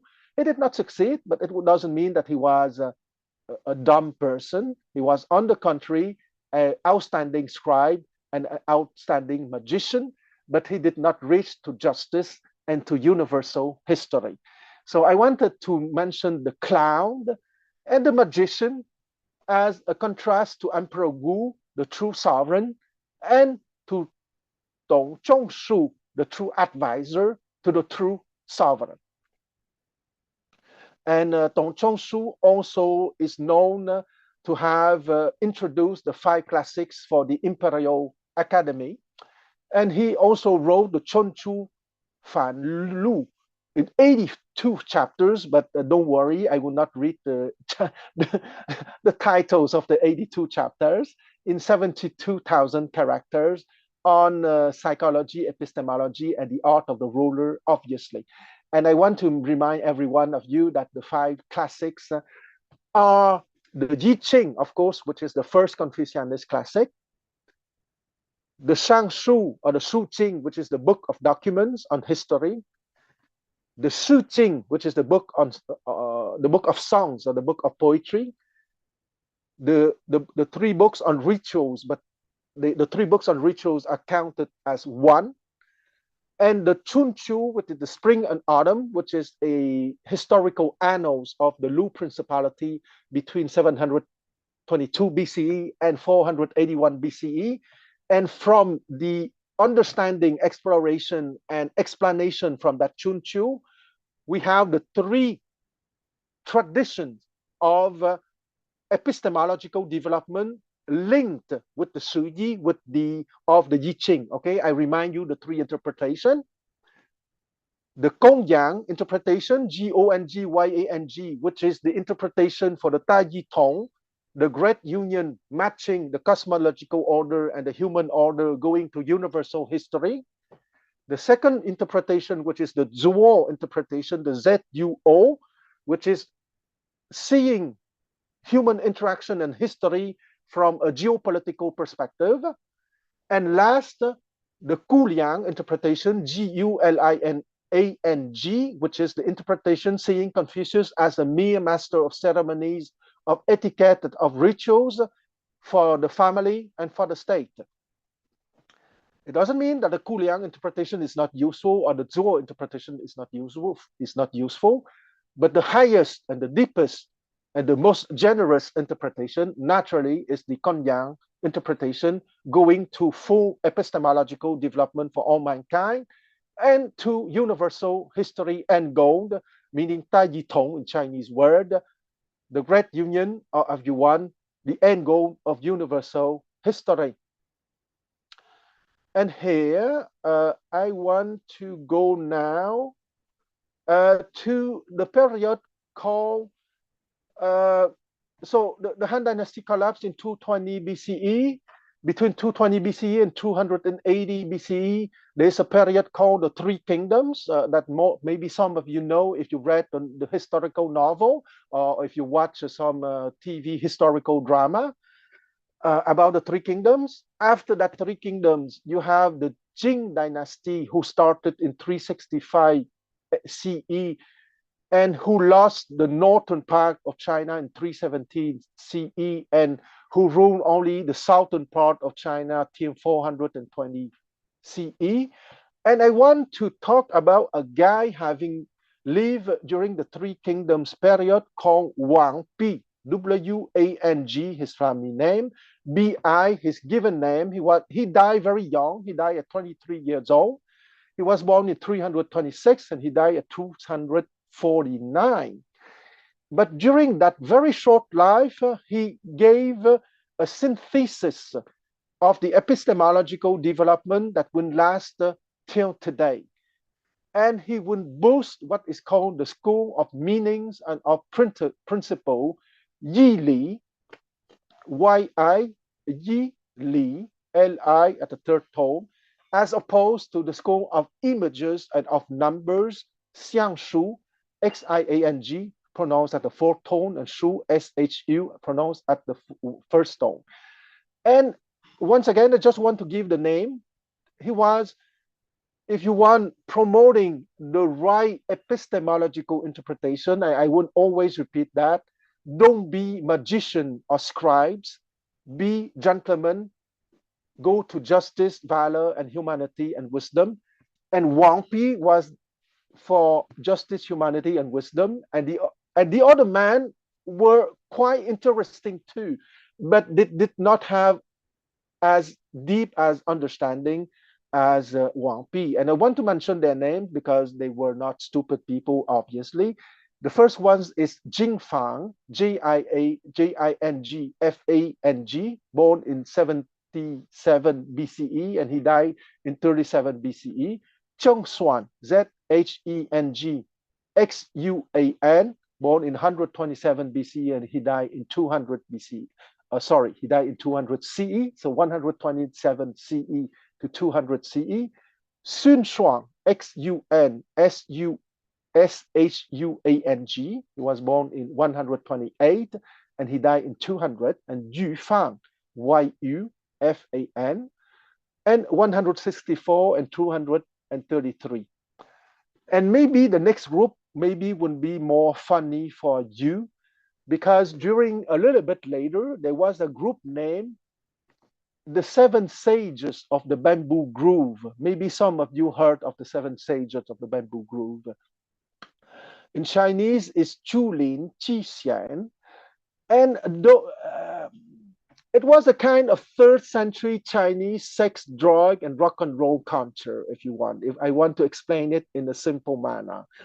Because once again, it was a period of relative disorder, and those people extol the enjoyment of alcoholic beverages, of a drug that was called the cold food powder, the Wu Shi San in Chinese, and it was made of a mix of fine minerals powder, which is a psychoactive drug, which is poisonous, of course, and who was used recreationally by the counterculture literati at the time, a little bit like the counterculture of the US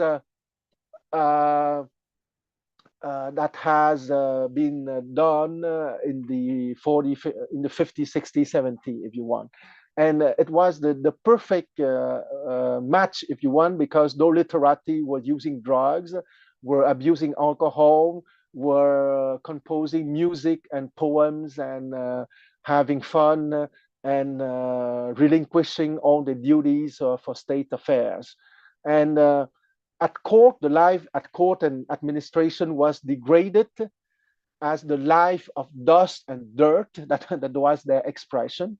Why the real dirt of peasant labor was a symbol of purity. And understand me well, I am not looking down here at peasant labor, but it was a kind of equivalent of extolling the simple peasant, if you want, or the simple life, and not going into the epistemological development. And once again, I want to remind the two lines of the Taoist speaking to Confucius, as written in the paragraph 14.39. When it's deep, just get wet, and when it's shallow, just lift up your skirts. Okay, so and as Confucius answer, is it so? Is it only that? Is it really just that? Well, it's not very difficult, and it has always been, I would say, the temptation during all the history of Chinese civilization between the attitude of making a true effort, or just lift up your skirt when it's shallow and just get wet when it's deep. And I would say that is something that is universal. I just want to mention those the name of the 7 sages of the Bamboo Grove, because after all, they were quite distinguished people too, okay? Because I don't want to fall into a caricature.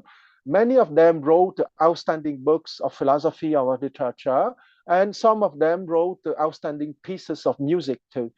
So Xikang, Xikang, and sometimes his family name is not written as Xi, but as Jikang. He was born in 223, he died in 262. He was a statesman, he was a philosopher, and he was a musician. You have also Ruanji, Ruanji. He was born in 210 and he died in 263. He was a poet and a musician. Ruanxuan, Ruanxuan. He was a musician. Liu Ling, Luiling. He was born in 221 and he died at 300. I think he was the one who died the oldest of the gang. He was a Taoist and he was an infamous alcoholic. Xiang Xiu, but he still lived until 80 years old, even he was an infamous alcoholic. Xiang Xiu, Xiang, Xiu, he commented on the Zhuangzi, and he was a statesman too. Wang Rong, Wang, he was born in 234, he died in 305. He was a poet, a general, a statesman. And Shang Tao, Shantao, he was born in 205, he died in 283.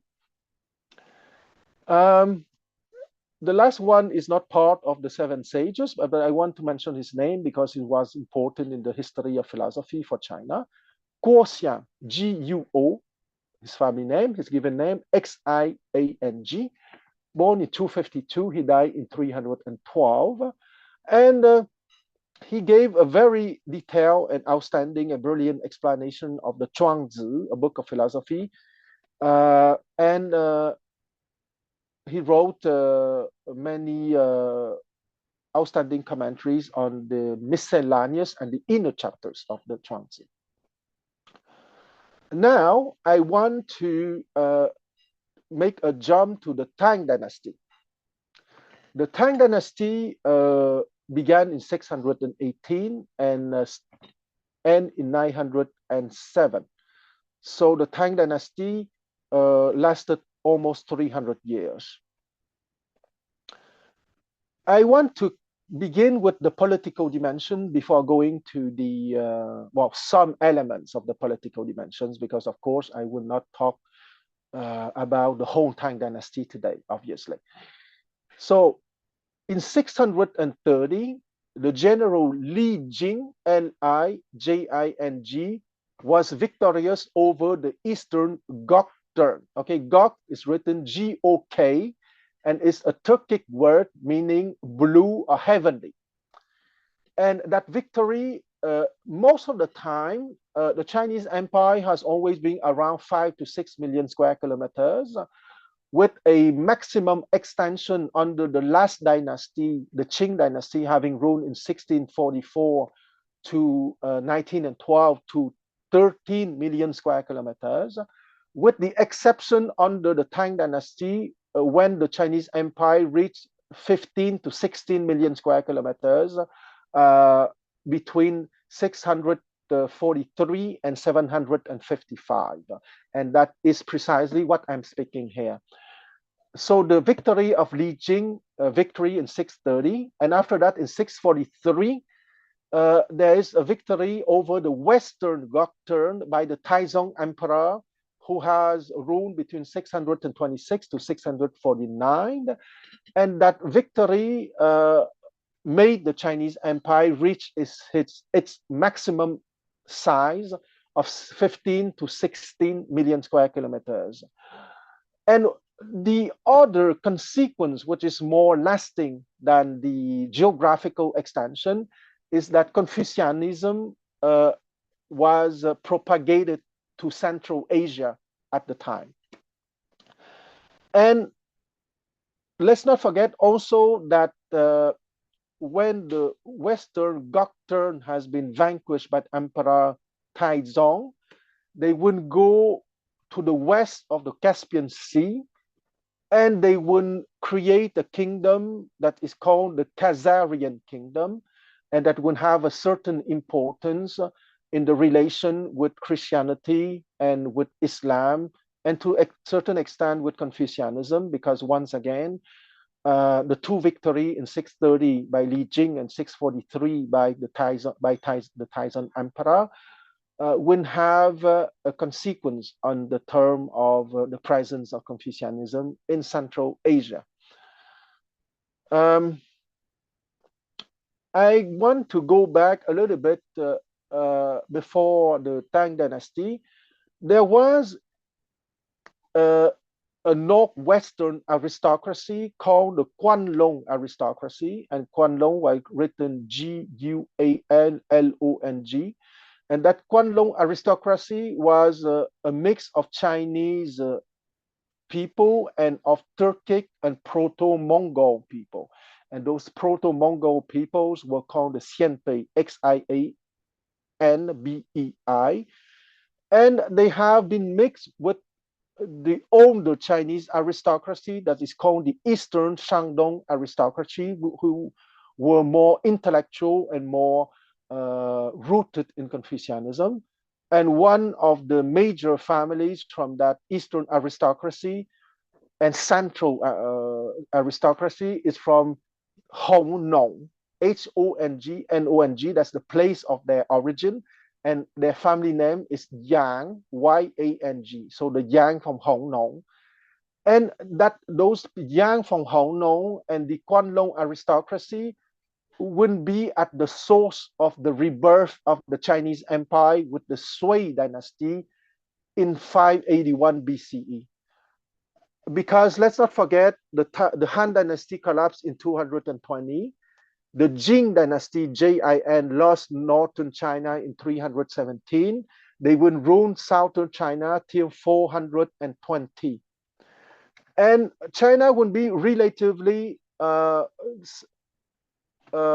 separated or disunited till the reunion of 581 by the Sui dynasty, precisely. And that's where that the Hongnong Yang family, noble house, and the Quan aristocracy is important, because it is the integration of Confucianism from the Eastern Chinese aristocracy and the Central Chinese aristocracy with the mixed Quan aristocracy from the northwestern zone of China, that will create first the Sui dynasty, which was a short-lived dynasty from 581 to 618, but which has done a lot in terms of administration and in terms of infrastructure for China during that short period of about 37 years. They will prepare the physical infrastructure and the mental infrastructure for the glory of the Tang dynasty, the next dynasty from 618 to 907. Because let's not forget that the imperial exam has always existed more or less since the Han dynasty from year 206 BCE, but it has not been implemented in details, meaning that it was not national scope, and it was not necessarily regular, and it was not everyone who were allowed to participate in those exams. But from the Sui dynasty from 581 BCE, the imperial exam would have a national scope. Everyone, except some people like the children of prostitutes or the children of certain professions seen as not honorable, but except for that, those small groups, I'm sorry, it would be open for everyone. From there, it would be truly what we imagine at the imperial exams, open to everyone. So that short-lived dynasty is very important because the control legacy would be kept on by the Tang dynasty. And even the Tang dynasty wouldn't be a cosmopolitan dynasty because during the first century, the mothers of the emperors often were of Turkic origin, and the father, of course, were Chinese. And I would say that the Tang dynasty was probably the most cosmopolitan and the most open-minded dynasty of all the Chinese dynasty, plus the fact that they were extremely powerful and that China reached her maximum geographical extension of 15, 16 million square kilometers at the time between 643 and 755, even if the dynasty is longer, between 618 and 907. I want to mention too that the woodblock printing or xylography has been invented around 650 at the beginning of the Tang dynasty. I think the oldest book in the world is precisely a copy of a Buddhist sutra, which is the Diamond Sutra, and has been printed in 868 CE. And here I want to make a jump. The movable type printing has not been invented during the Tang dynasty, but later on during the Song dynasty by a guy of the 11th century called Bisheng, Bisheng. And I think that the movable type printing in Europe would be invented by Gutenberg around 1440, I think. So about 4 centuries later. So I want to mention, intellectually speaking, Kong Yingda, Kong, K-O-N-G, Y-I-N-G-D-A, his given name. He was born in 574, he died in 648. And he was one of the most influential Confucianist scholars in Chinese history. He was an expert in the Chinese classics, in philosophy. He was a mathematician, and he was an expert in calendars. He was a descendant of Confucius at the 32nd generation, as you might have guessed, since his family name is Kong, K-O-N-G. And he edited between 637 and 642 at the request of the Emperor Tang, Taizong, and approved versions of the Confucian classics, the Wu Jing, Zheng Yi.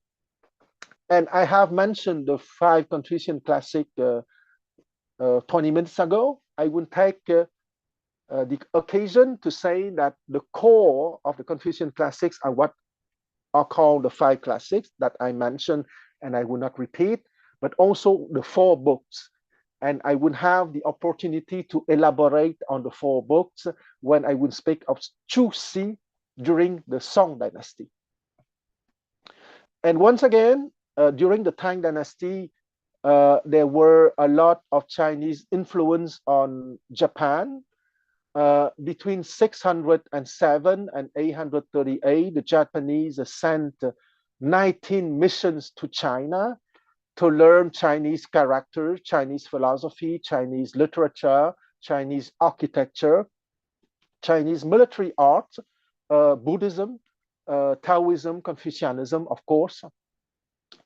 The Chinese missions to China did not start under the Tang dynasty, since the Tang dynasty started in 618, but started in 607 under the Sui dynasty, who lasted between 581 and 618.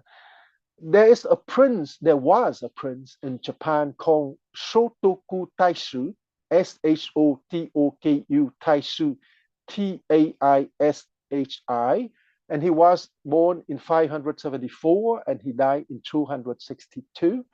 He started the signification of the upper aristocracy in Japan, and it has been completed by the Taika reform. Taika is written Taika, and that Taika reform has been begun by his successors in 645. I just want to finish I would just want to mention the name of two important statesmen from the Tang dynasty. Fan Xuanling, F-A-N-G, family name. Xuanling, X-U-A-N-N-I-N-G. He was born in 579. He died in 648. And Tu Ruhui, D-U, R-U-H-U-I. He was born in 585 and he died in 630. Now we go on to the Song dynasty. The Song dynasty began in 960 and died in, yes, in a certain sense, and ended in 1279. So 960 and 1279. So it was a dynasty having lasted about 350 years.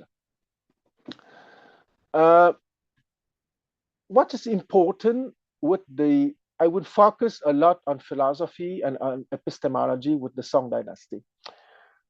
I want you to imagine an hexagram, not an hexagram, an hexagon, okay? And at the center of the hexagon would be Chusi. And at the six corners of the hexagon would be what is called the six great masters of the Song dynasty of the 11th century, because Chusi was of the 12th century, of the next one. But why do I suggest to imagine Chusi at the center of an hexagon and the six masters of the 11th century at the corners, at the outer corners of the hexagon? Because those six masters of the 11th century were the precursors of Chusi. So the first one is Shao Yong, S-H-A-O at the fourth tone, Yong, Y-O-N-G. He was born in 1012 and he died in 1077. He was one of the most learned men of his time, unlike most men of such stature in the Chinese society of his time. He avoided governmental positions his entire life, but his influence was substantial. He wrote the Huang Ji Jing Shi, which is a classic of supreme world ordering principles on cosmology and epistemological development. For a Chinese, it was bordering on arrogance, using the word Jing for one of his books, because Jing means classic, and supposedly it was simply for the sages of ancient time. But maybe he was a little bit arrogant, but at the same time, his books deserve the word Jing. He was part of a group of philosophers who gathered in Luoyang at the end of his life from 1070, and that gathering will lasted to the end of the life of Chusi in 1200. It was a group of creative philosophy and epistemological exploration by elucidating the ideas from Confucius and Mencius. Also, it is the living written source of Chinese civilization, the I Ching. And it's this group you have Zhou Dunyi that we'll speak on later on, Zhang Zai, Cheng Hao, Cheng Yi. Each of these men studied closely, deeply, with a passion, the first Confucianist classic, the I Ching. And a lot of the epistemological ideas from the I Ching that has been developed from the Shi Yi, created 3,000 years ago. Here I want to make a comment. According to tradition, the last edition of the Shi Yi has been done by Confucius, meaning 25 centuries ago. But the content of the Shi Yi has been created progressively from 3000 BCE to 2500 BCE, the time of Confucius, meaning the time of its last edition. And I would say that there were some minor edition in 136 BCE when Emperor Wu of the Han Dynasty decided to choose the 5 classics and the 4 books as the core of the Chinese classic. And when in the 7th century, Kong Yingda, the second generation descendant of Confucius, gave the true meaning of the 5 classics, there were some minor additions too. Okay. And let's not forget that what is important is that that group of philosophical and epistemological exploration will deepen what the famous Wang Yi of the 3rd century, born in 226 and died in 249, gave as epistemological interpretation what I call the Yi Li, meaning the school of meaning and principle, Yi Li. And here I want to come back to the etymological explanation of the character for Li, principle.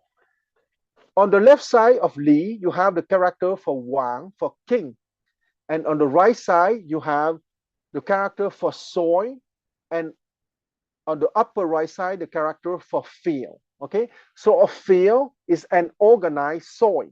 Okay, and on the left, you have king, meaning the epistemological development. So the principles is precisely the sovereignty coming from the epistemological development that would make you capable to act on the animal kingdom to make it go to the end goal of universal history. Okay, because on the right side, soil is the animal kingdom, and field, which is the organized soil, is the animal kingdom reaching to the universal history endpoint, meaning the Tai Yi Tong, the great union matching between cosmological order and human order.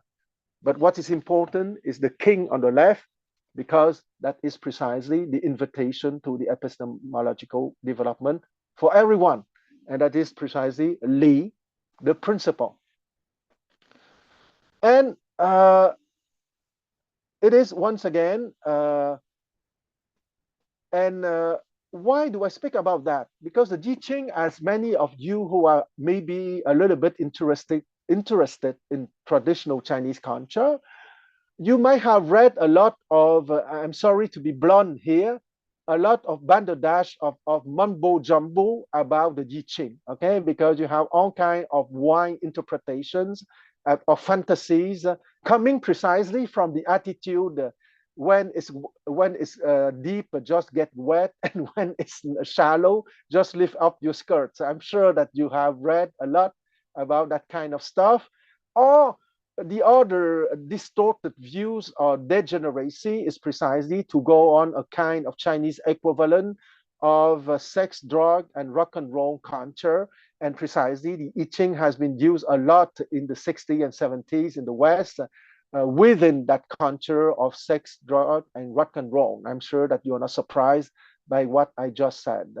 And precisely because of all that banderdash, mumbo jumbo, hocus pocus that did not just happen in the West in the 60s and 70s, but also happened in China many times. And I gave a practical example of with the 7 sages of the bamboo grove. It is important that at each major dynasty, at each 2-3 generations, there is a repeating and a deepening and exploring and an understanding of the beauty and the deep understanding of the axio-epistemopolitical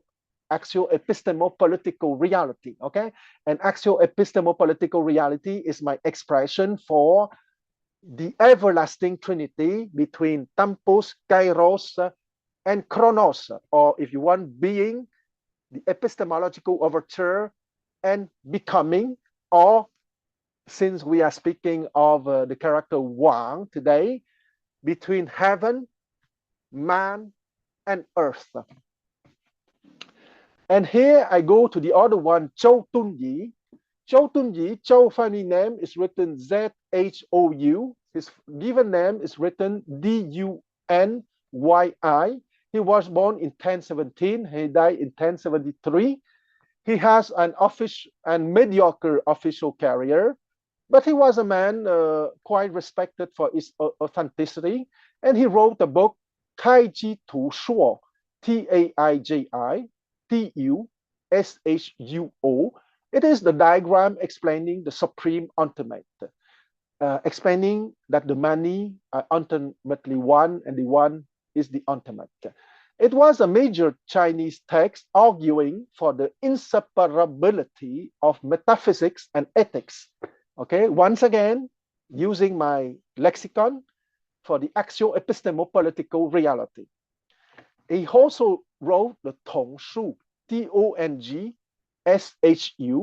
meaning the all-embracing book or penetrating the book of changes between, and he used a principle for heaven, destiny for man, and nature for earth.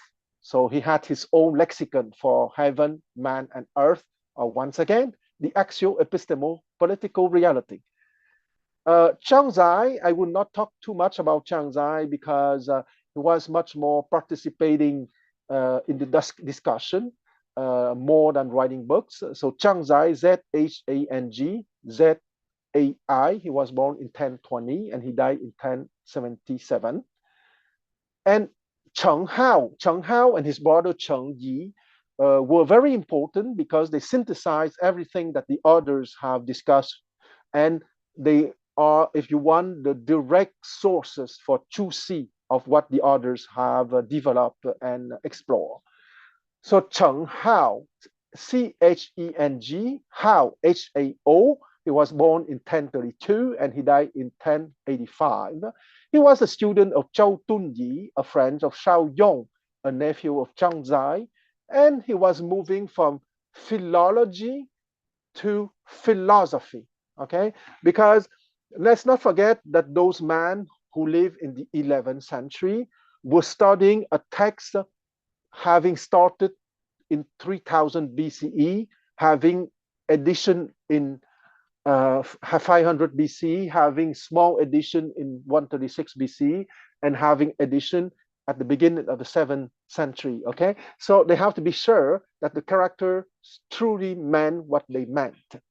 So philology from philosophy. And his brother had the same endeavor, philosophical and epistemological endeavor that Chen Hao, and his brother was Cheng Yi, C-H-E-N-G and G-Y-I at the second tone. He was born just a year later, 1033, and he died in 1107. He declined numerous offers to high office, and he also moved from philosophy to philosophy, and philology to philosophy, and to epistemology. Here, I want to talk about the last 6 masters, which is Sima Quan. And Sima Quan is very important because he was, well, first, he was born in 1019, he died in 1086. In 1065, Emperor Yingzong, Y-I-N-G-Z-O-N-G of the Song Dynasty, commissioned Sima Quan to lead a project for writing a universal history of China. but universal history of China in terms of events, but also in terms of epistemological understanding. And the book would be presented 19 years later, and he did not work alone. The emperor commissioned the book, so he gave Sima Guang, Simaguang, a team to assist him in his endeavor, of course. So his team and him presented to the successor of Emperor Yingzong, Emperor Shenzong, Shenzong, who ruled between 1067 and 1086, the book in 1084, 19 years later. And the Emperor Shenzong liked so much the book that he created the title for the book and wrote a preface for it. And the title of the book in Chinese, it's Zhu Zhu Tong Zhu. So Zhu Zhu Tong Zhu means a mirror for assisting governance, a mirror for assisting governance. And it is the true epistemological development, not only on the personal level, but beyond the events that have been recorded and explained and explored. Of course, you have also a lot of epistemological and ethical political consideration in that Zhu Zhu Tong Jian. And now I will go to the man at the center of the diamond. Okay, so the hexagon can be perceived as a diamond of the six masters of the 11th century, and at the center of the diamond is Chu Si. And Chu Si, ZHU, his family name, CXI, his given name. He was born in 1130 and he died in 1200. He produced first a condensed version of the Zhu Zhu Tong Jian, the Zhu Zhu Tong Jian Gong Mu, meaning the outline and the details of the Zhu Zhu Tong Jian, and also having historical criticism, didactic material, and ideological rhetoric, plus the usual epistemological considerations, obviously. And here, what is important with Chu Si is that he will focus more on the four books. He wouldn't give as much importance, if not a little bit more importance, on the four books than the five classics. Okay, so I repeat, the core classic of the Chinese epistemological endeavor is made in written form by 9 books. Okay, 5 of those books are called the Wu Jing, the 5 classic, Yi Jing, Shu Jing on document, Shi Jing on poetry, the 3 books counted at 1 on the ritual Yi, and the Chun Chu with the 3 interpretation with Gong Yang. In universal history, Tai Yi Tong, Great Union, Gu Liang, rituals, and Zhou interpretation, geopolitical vision and perspective.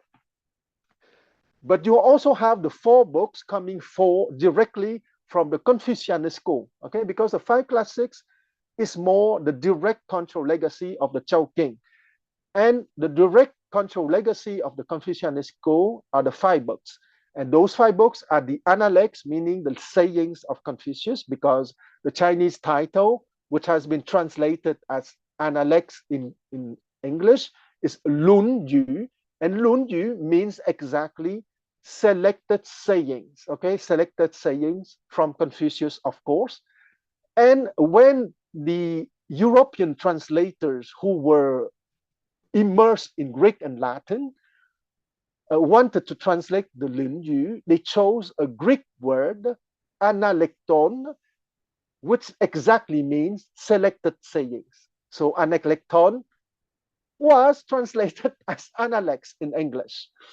So one of the 4 books is the analect, the sayings of Confucius. The other books is the Mencius, from the philosopher who is a spiritual child of Confucius, and he was born in 372 and he died in 289 BCE.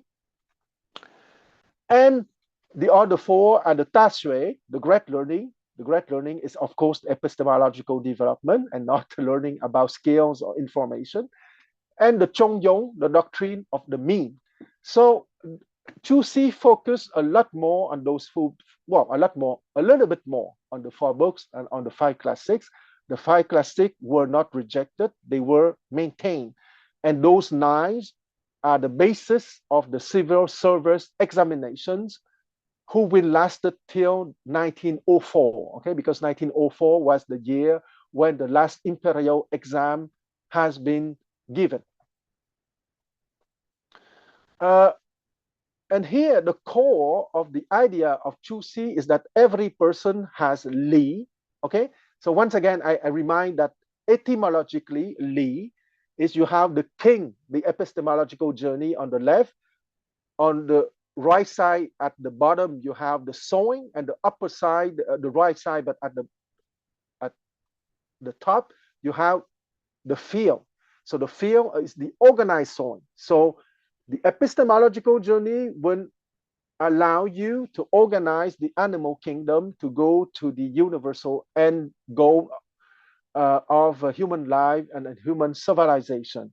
So every person has Li and therefore has contact in his or her metaphysical core with the Tai Chi, which is a supreme creative principle, which is referred as the human soul or the human mind, but mind in the extended meaning of mind, meaning the 6 layers, and not only mind in the close meaning of the intellect or of the psyche, okay? Because in ordinary speech in English, if we say mind, we can most of the time mean the mind as the intellect or the psyche, but here mind has to be understood as the mind with the 6 layers, having the 3 layers of the animal kingdom, sense of perception, intellect, and the psyche, integrated with the 3 timeless forms of beauty, goodness, and truth of the timeless reality.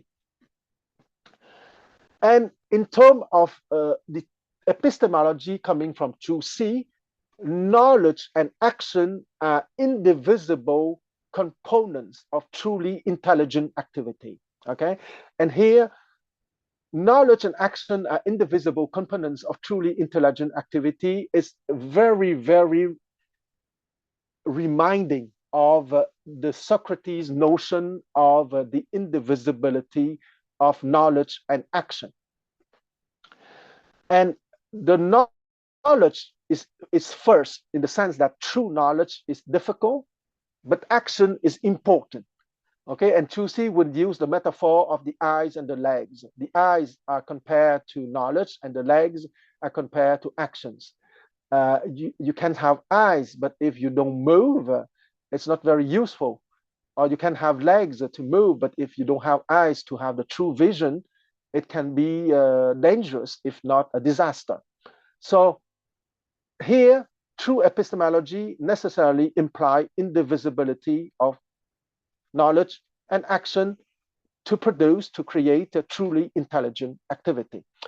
And there are 4 characters in Chinese that I want to say that is associated with Chu Si, is Ge Wu Chu Chu, Ge Wu Chu Chu, okay? And in the Pinyin transliteration is G-E at the 2nd tone, Ge, Wu, W-U at the 4th tone, Chu, Z-H-I at the 4th tone, and the second Chu, Z-H-I at the 1st tone.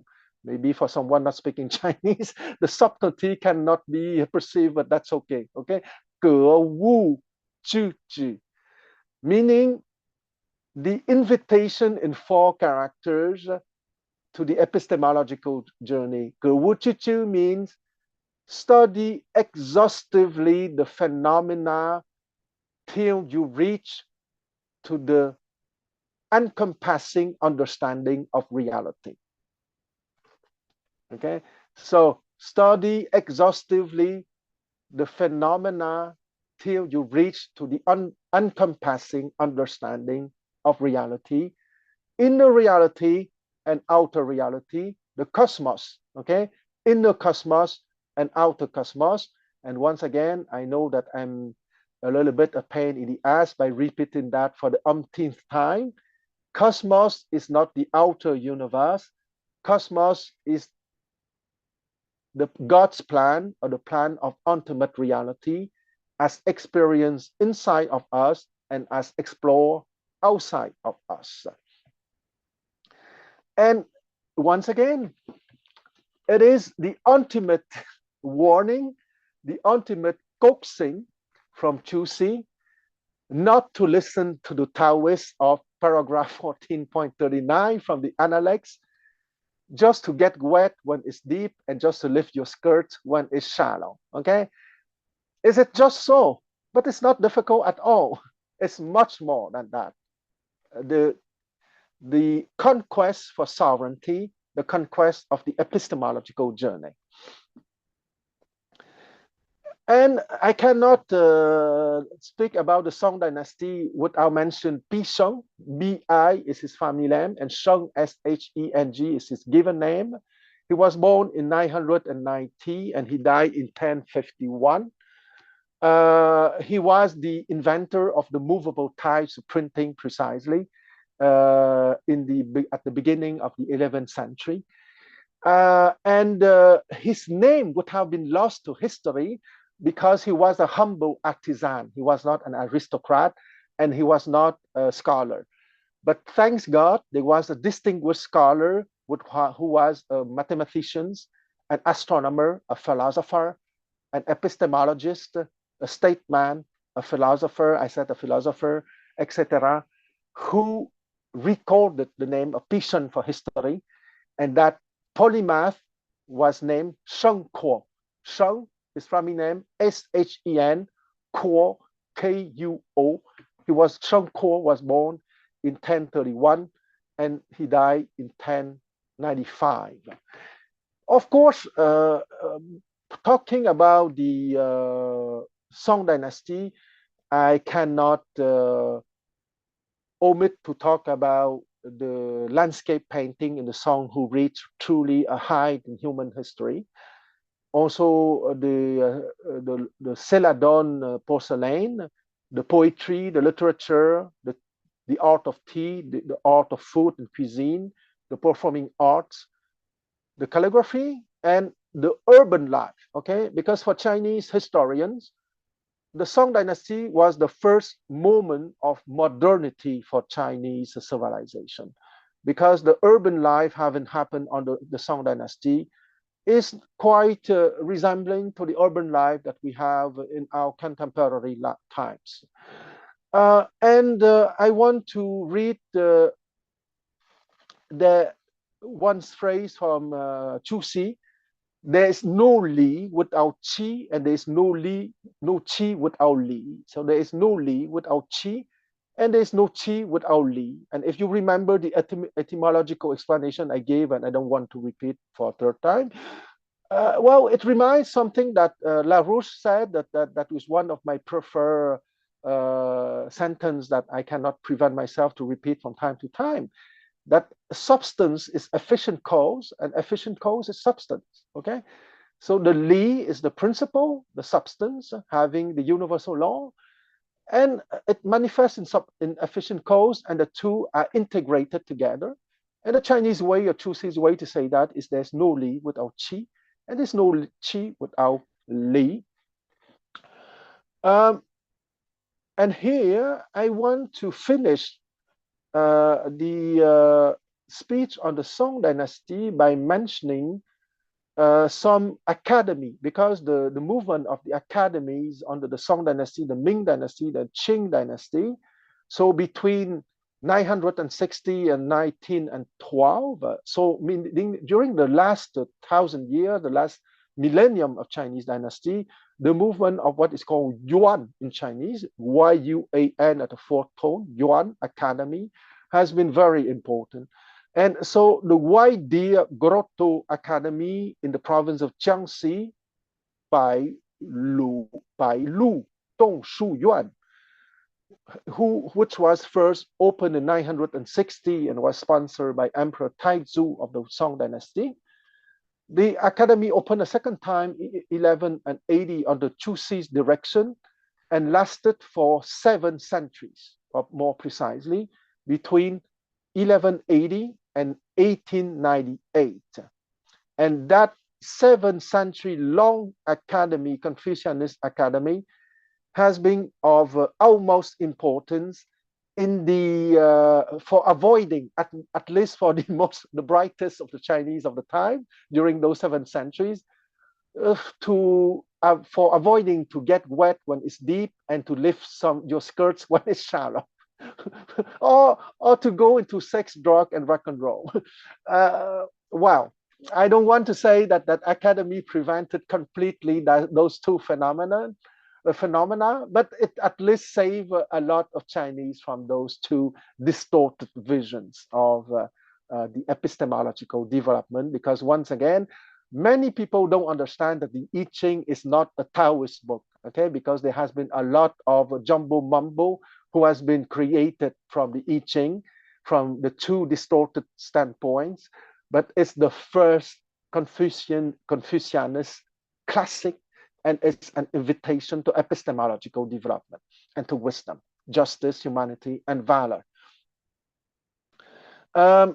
So I want simply to mention the name of some other academies which were created under the Song Dynasty. The Taishu Academy, the T-A-I-S-H-I, the Songyang Academy, S-O-N-G-Y-A-N-G, sponsored by Emperor Taizong in 997. The Yuelu Academy Hunan, Y-U-E-L-U, sponsored by Emperor Zhengzong in 1015, Z-H-E-N, Z-O-N-G for Zhengzong. The Academy of the Yingtian Prefecture, Y-I-N-G-T-I-A-N, sponsored by the same Emperor Zhengzong, Z-H-E-N-Z-O-N-G, in 1009. And the Shuku Academy, S-H-I-G-U, sponsored by, once again, Emperor Zhengzong in 1035. There were hundreds of academies during the Song Dynasty, from 960 to 1279, but I mentioned 5 or 6 of the most famous, especially the one recreated by Chuxi in 1180 and which lasted till 1898. Since we are in the subject of the academy, I just want to finish with that, even if I want to go back to the Ming and the Qing dynasty later on.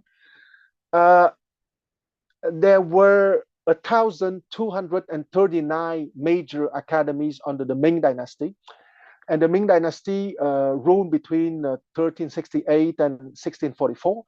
And there were more than 7,000 academies under the Qing dynasty between 1644 and 1912, the end of the Qing dynasty. The reform of 1898 abolished the classical academies, but they did not disappear physically or intellectually. They became universities, colleges, libraries, museums, okay? And the classical education were maybe not as promoted as before, but the classical education did not disappear completely either. Now, I want to maybe a little word about the Yuan dynasty, meaning the Mongols. Confucianism took a back seat during the Mongol dynasty, the Yuan dynasty, having lasted from 1279 to 1368, so almost a century, 90 years. 89 years to be exact, but Confucianism did not disappear. Many Confucianists were advisors to the Mongol emperor. And I want to mention Genghis Khan, of course, who was the creator of the dynasty. He was born in 1162 and he died in 1227. I want to name the guy called Ye Lu Chu Cai. Ye Lu was his family name, Y-E-L-U. Chu Cai was his given name, C-H-U-C-A-I.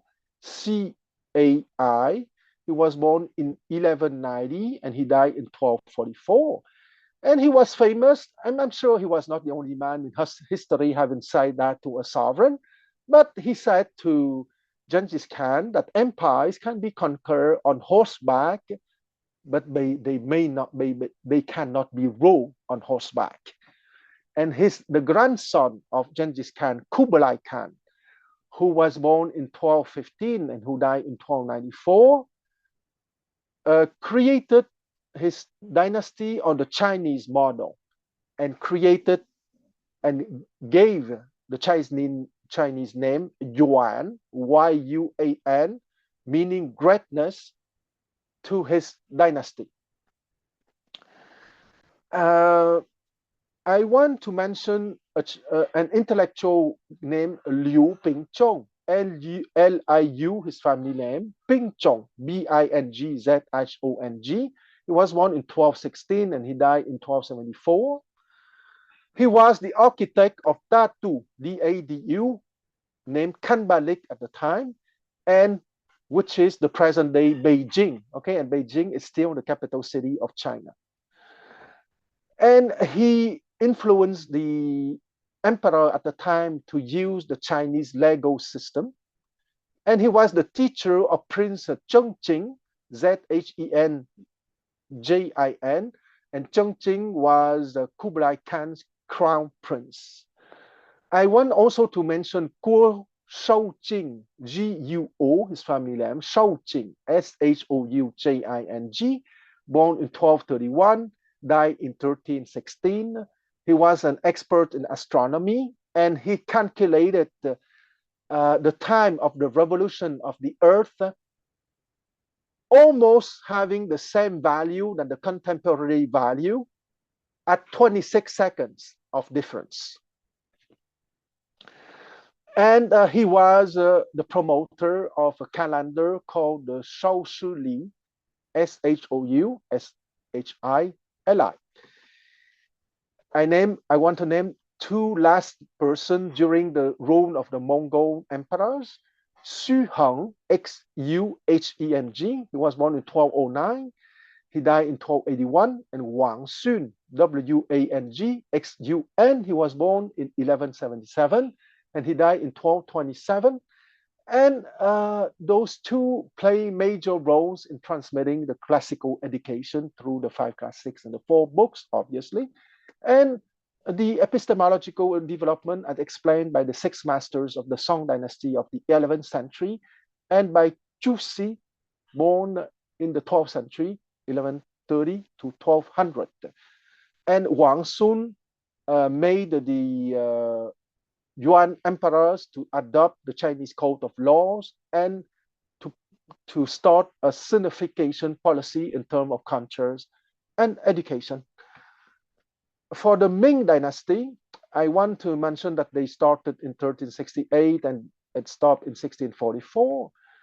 I want to mention 2 books, one written in modern times, one which has been published in 2004 and by John Hobson, H-O-B-S-O-N. And the title of the book is The Eastern Origins of Western Civilization. And another book published last year in 2022 by Ali Humayun Akhtar. His family name is Akhtar, A-K-H-T-A-R, and his given name is Ali. And the title is China and the 1368, that's part of the title, 1368, China and the Making of the Modern World. Before leaving the Ming dynasty, because I don't want to develop too much here, I want to say that there was an outstanding statesman, scholar, philosopher, epistemologist, and poet, calligrapher named Wang Yanming, Y-A-N-G, not Y, W-A-N-G, Wang Yanming, Y-A-N-G-M-I-N-G, born in 1472 and died in 1529, who was an outstanding person, but sadly, he was a little bit attracted to the, when it's deep, just get wet, and when it's shallow, just lift your skirt. And it's a little bit surprising. And I want to mention him because he was quite influential in terms of intellectual life in the Ming dynasty, but also the fact that his life reflected that he understood the true epistemological journey, because he was epistemological developed, and he was a statesman having contributed a lot to the Chinese government and to Chinese civilization in terms of philosophy and intellectual endeavor. But quite surprisingly, he was promoting a little bit the easygoing side of the Confucianist philosophy. So, you know, human beings are complex beings, and things are not always simple. Now I want to go to the Qing dynasty, and I want to mention 2 or 3 books, and I will finish what mentioned the name of modern Confucianist. So the Qing dynasty started in 1644 and ended in 1912. The Kangxi Emperor ruled from 1661 to 1722. He is known for having promoted the cultivation of virtues, and he wrote 16 imperial decrees promoting precisely the cultivation of virtues. There was a scholar called Cheng Meng Lei, Chen, his family name, Meng Lei, Menglei, born in 1650 and died in 1741. And he contributed to a collection of, we can say, an encyclopedia having 4 times the size of the Encyclopedia Britannica of the 1910 edition. So you have 6,109 themes in that encyclopedia, and the Chinese name is Guqing Tushu Jicheng, and it has been published in 1726. And the English translation of that encyclopedia is complete collections of maps, diagrams, and books from ancient times to present days. Present days, 1726, of course. And why do I mention that collection? Because that collection was another moment of restoration of the true epistemological path, because most of the time it's often related to encyclopedic endeavor as sponsored by the emperors, like what the Zhu Tongqian, the mirror for assisting governance, written by Sima Quan and sponsored by Emperor Yingzong and Shengzong of the Song Dynasty, for example, or related to the presence of academy. Because once again, the sovereign, which is the king or the emperor in the society, is also promoting the sovereign in his people, meaning the completion or the achievement of the real epistemological journey. And his grandson, Emperor Qianglong, born in 1710 and died in 1799, and he ruled from 1735 to 1799, that Qianlong Emperor also collaborated with another scholar named Ji Xiaolan. Ji-I is his family name, Xiaolan, Xiaolan is given name. Ji Xiaolan was born in 1724 and he died in 1805. And he was received by the Qianlong Emperor in 1771. And he was the editor-in-chief of the Siku Chuang Shu. The Siku Chuang Shu, in English, the complete library in 4 branches, has been created between 1773 and 1781. Of course, once again, it was a team, okay?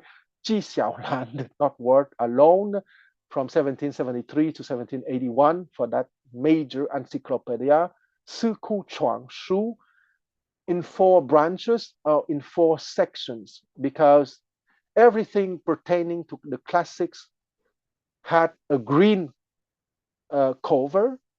Everything pertaining to sciences, to arts, and to the masters of their specialties in general had a blue cover.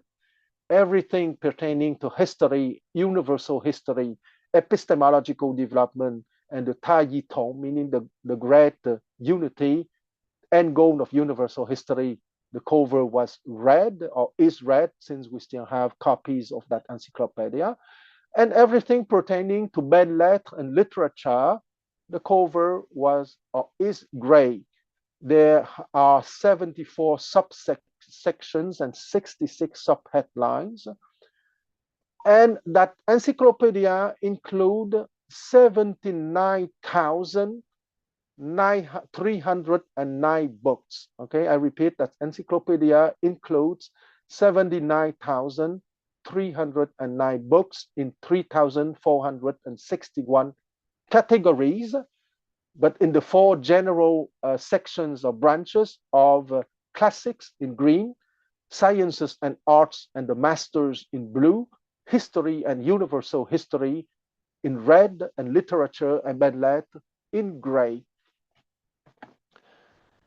I just want to limit myself for the Qing dynasty to that, and I want to mention 4 contemporary Confucianist philosophers. Xiong Shili, Xiong is his family name. Shili, Shili, his given name. He was born in 1885 and he died in 1965. Mou Zhongshan, Mou, his family name, Mou. Zhong, his given name, Zhongsan. He was born in 1909. He died in 1995. Tu Weiming, Tu, T-U, his family name, Weiming, W-E-I-M-I-N-G, he was born in 1940. Zhang Weiwei, Z-H-A-N-G, his family name, Weiwei, his given name, W-E-I-W-E-I.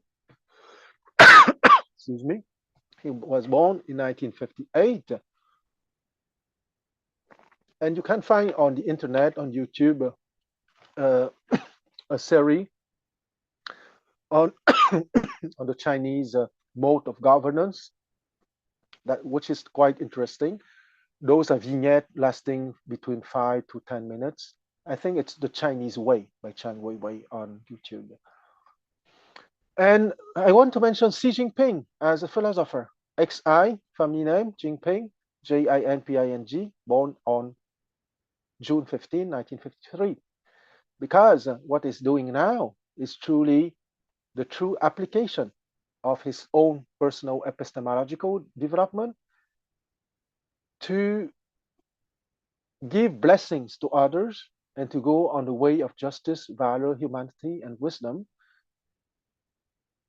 going to the way of universal history to reach the end goal of that universal history that the Chinese call 大一统, meaning the union, the great union, the union between cosmological order, the hexagram, as understood as the invitation to the personal epistemological growth, and the social order.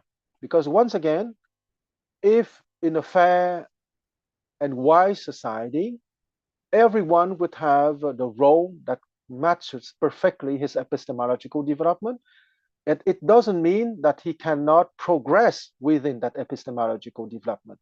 He can be at the stage 1 at a certain time, but he can be at the stage 5, 10 years or 20 years or 30 years later. So I want to finish my presentation repeating once again the hexagram. The epistemological level of sense perception politically correspond to the commoner. Line 1, layer 2, the epistemological development of the intellect, meaning wording, intellectualizing, conceptualizing, and imaging, correspond politically to the level of the petty officer. The third epistemological development level, which is the psyche, meaning once again, emotional intelligence, consensus, easygoing with others in interaction, correspond to the officer politically speaking. And when we jump, we have a quantum leap through the space between the lower trigram and the upper trigram. we go to the fourth epistemological level, meaning the timeless form of beauty, justice, corresponding to the ministers and the lords, politically speaking, in a fair and wise society. And the fifth epistemological level, corresponding to the sovereign or the aristocratic man, here meaning the sovereign in the social meaning of a social sovereign, but also to the man having playful exploration, creativity, inventivity, and discovery, and corresponding to the sovereign, politically speaking. And finally, the six layers of epistemological development, wisdom, the timeless form of truth, corresponding politically to the sage or the philosopher king. And here is the end of my presentation for today. And thanks for all for having been patient enough to listen to me during all that time. Wow, Quan. That was a tour de force. Absolutely. Okay. Just amazing. Definitely not just dipping your edge of your garment into the water a little bit. Yes. So I'm gonna open up for questions. Nathan, you had I think your clapping hands indicate that you might want to say something. No, it was just saying, Okay. seconding it. But I do have a question later in order. Okay, then I'll go with John next. John, please. Hi, Quan. Hi, John. Thanks for this quick overview of close to 5,000 years of Chinese history. It's a complicated business. I have two questions. My first one is Fadi Lama, who wrote the book Why the West Can't Win, talks about the interaction of four powers: military, ideological, political, and money. Or money, we might say financial. Yeah. For sovereignty to exist, the first three must prevent the fourth from taking over. Listening to you talk about the succession of dynasties with the collapse and breakup and following regrouping and reunification seems to indicate that this has been a very important and difficult process in the history of China.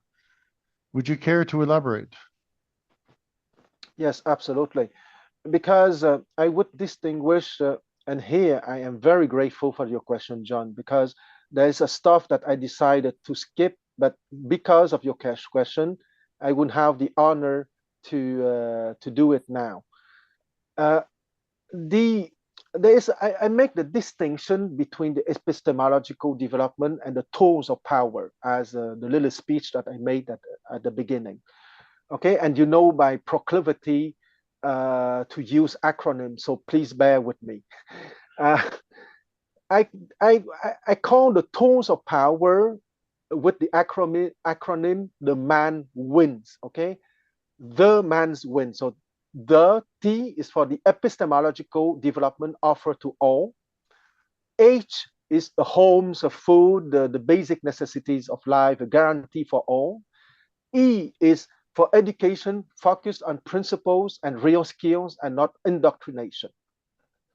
And man, M, is for wins is for more the dimensions of the tools of power. Okay, and I don't want to go into the details, but wins, for example, is for weapons, I is for infrastructure, N is for normative power, S is for soft power, that kind of thing. Okay, so your question is, what is the interaction between the epistemological development and the tools of power? Because the epistemological development always has to be kept by an aristocratic oligarchy, okay? And you know that the aristocratic oligarchy is one of my obsession. My hypothesis is that why China managed to resurrect at least 7 to 10 times, depending how you count, because China managed always to keep an aristocratic oligarchy, keeping the epistemological journey, and would manage somehow to get back the tools of power to resurrect the empire. And the empire is not only the aristocratic oligarchy having the epistemological journey, but also that epistemological journey offered to all the people, or as many people as possible, in order to create again the tools of power to recreate and to maintain the empire and hopefully the everlasting civilization. That is my basic hypothesis. So weapons, money, infrastructures, all those stuff can be lost, of course, because of disease, because of invasions, because of decadence, because of whatever you want. But my hypothesis is that as long as you have a strong aristocratic oligarchy, you would manage somehow to recreate the empire. And the history of China is the living proof that it is possible. And I cannot, of course, speak for the future, but I am biased, as you know. For me, China is the everlasting civilization.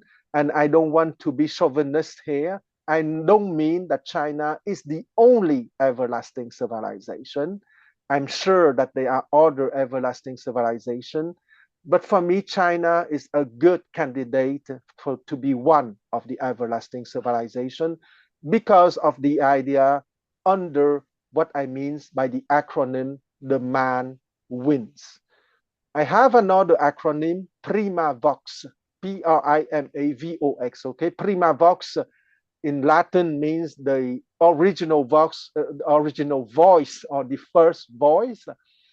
And that first voice is P is for principles, R is for role models, I is for intentions, M is for motivations, mentality, and meanings, A is for aspirations, V is for values, O is for orientation of social politics, and that includes the offer of the epistemological for all or for as many people as possible. And X is for sexual morality. I am someone who is quite easygoing in terms of sex, but when you go into decadence with a counterculture of sex, drugs, and rock and roll, I think that every aspiring everlasting civilization needs a minimum of sexual morality.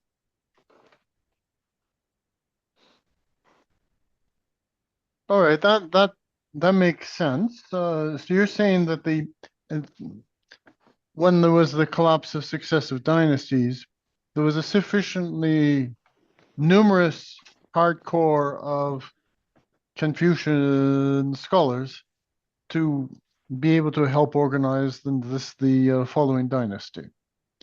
So this leads naturally to my second question. 1,000 years ago, perhaps even up to 400 years ago, an educated man had the ability to study most of the disciplines that existed. In today's world, this is simply impossible. Specialization is essential. So if we look at the center of the current Communist Party of China, there are a lot of engineers, for example. Now, how can these maintain the required epistemological level that you keep insisting upon when they must individually ensure their mastery of their respective specialist disciplines? That is a very interesting question. I would offer an attempt of answer because I'm not sure that I have the complete answer. Well, I'm sure that I would not have the complete answer today, but I would attempt an answer. Because here is the distinction between education, educare, to bring forth what is from within, and training, professional training, okay? The education is given at home first, and is given, let's say, from 3 years old to 15, 16, 17, 18 years old, okay? And that is the true education, educare, to bring forth what is from within. And that is what is done now in China, even for poor people, because general education in China is free till the end of high school, okay? So till you are 16, 17. After that, depending on your capacity, you will go to technical training, or you will go to more, you go to college for professional training, okay? The doctors, the engineers, or the architects, the lawyers, etc. The Chinese government is integrating in the first part of the education, meaning till the end of high school, a lot of classical education now, because you probably know the name of Wang Huning, Wang-Huning, which is number 4 of the Standing Committee of the Politburo. He began to serve under President Jiang Zemin 30 years ago, and he's still in business with President Xi, and he was always in business since the 90s till now. He won a rejuvenation of the classical education precisely to give the educational part and not only the professional training part, because that is the core of your question, according to my understanding. And when you are born in upper class or upper middle class family, of course, that part has been given by the family. But the anxiety for the government would come that not everyone and the minority are in the upper class and the upper middle class. So most people are in the middle class or in the lower class. So Wang Huning was promoting, and it is implemented for many years now, the return to classical education and to Confucianist classics before the end of high school for everyone. And you know that in China, military training is compulsory from the time that you are in elementary school, okay? And the Western big lie propaganda machine would say that the Chinese government is brainwashing the children. Well, for me, it's not brainwashing. It's part of the classical education. It's part of physical education, okay? If you think about the ancient Greeks, for example, okay? Even if I would say it in Latin, corpore sano in mana sana, meaning a healthy body with a healthy mind. So it's part of the classical education. And I think the results are not guaranteed, but at least efforts have been made not only to give a good professional training, but also something that would bring goodness, beauty, and truth forth, meaning given a Chinese classical education. Thank you, Quan. Thanks. Okay, John, we can get back for more questions in a minute, but let's get on with Maureen first, because you also had something to follow up on you. Yeah, thank you, John, for asking that, because that was one of the questions I had. You know, when you look at a history that your upper elites were well aware of, the Chinese legacy that was always uppermost in the ruling elites of the country, my first thought was that they would look at their history and say, okay, every 100 years, every 200 years, there's going to be a shift in power. So when you know that as a historical fact, and I think maybe you explained it through John's question, but when you know that as a historical fact, how do you prepare for it as a culture?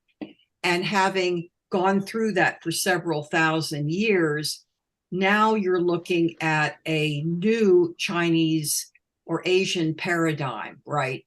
With that, in a sense, is anti-entropic, right? If you look at the World Economic Forum, you have an entropic model where, you know, you deplete your civilization, you deplete the number of people you have, which means basically you end up having a humanity that decreases in size, and its options then decrease exponentially, right? You don't end up having an interplanetary civilization that grows, right? You have that becomes, because the creativity isn't there. The creativity is spent towards contracting things. So if you look at the Asian model, let's say, you look at something that is now, I would say, dealing with the issues of space and time. And I think that's the metaphor for that, is the use of these development of these huge transit systems, which make a completely different set of things possible. And it's an evolution, right? You had the transatlantic cultures thousands of years ago, then you had the land cultures, but this is a completely different and new iteration.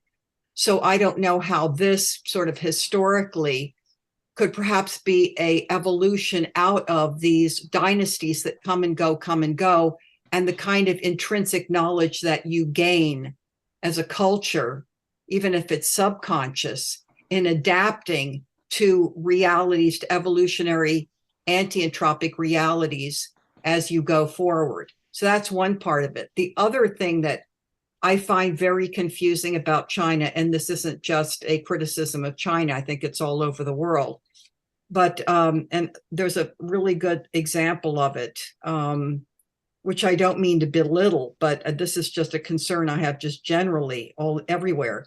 The Syrian president came to China, and they had a very nice runway. They got him off the runway. It was very nicely done. However, what you saw were a lot of young children in, I would say, almost Disney-esque pink and blue outfits that, you know, I don't know, I've never been real keen on Disney, but it almost creates this almost saccharine quality, and it puts it within children. And although children are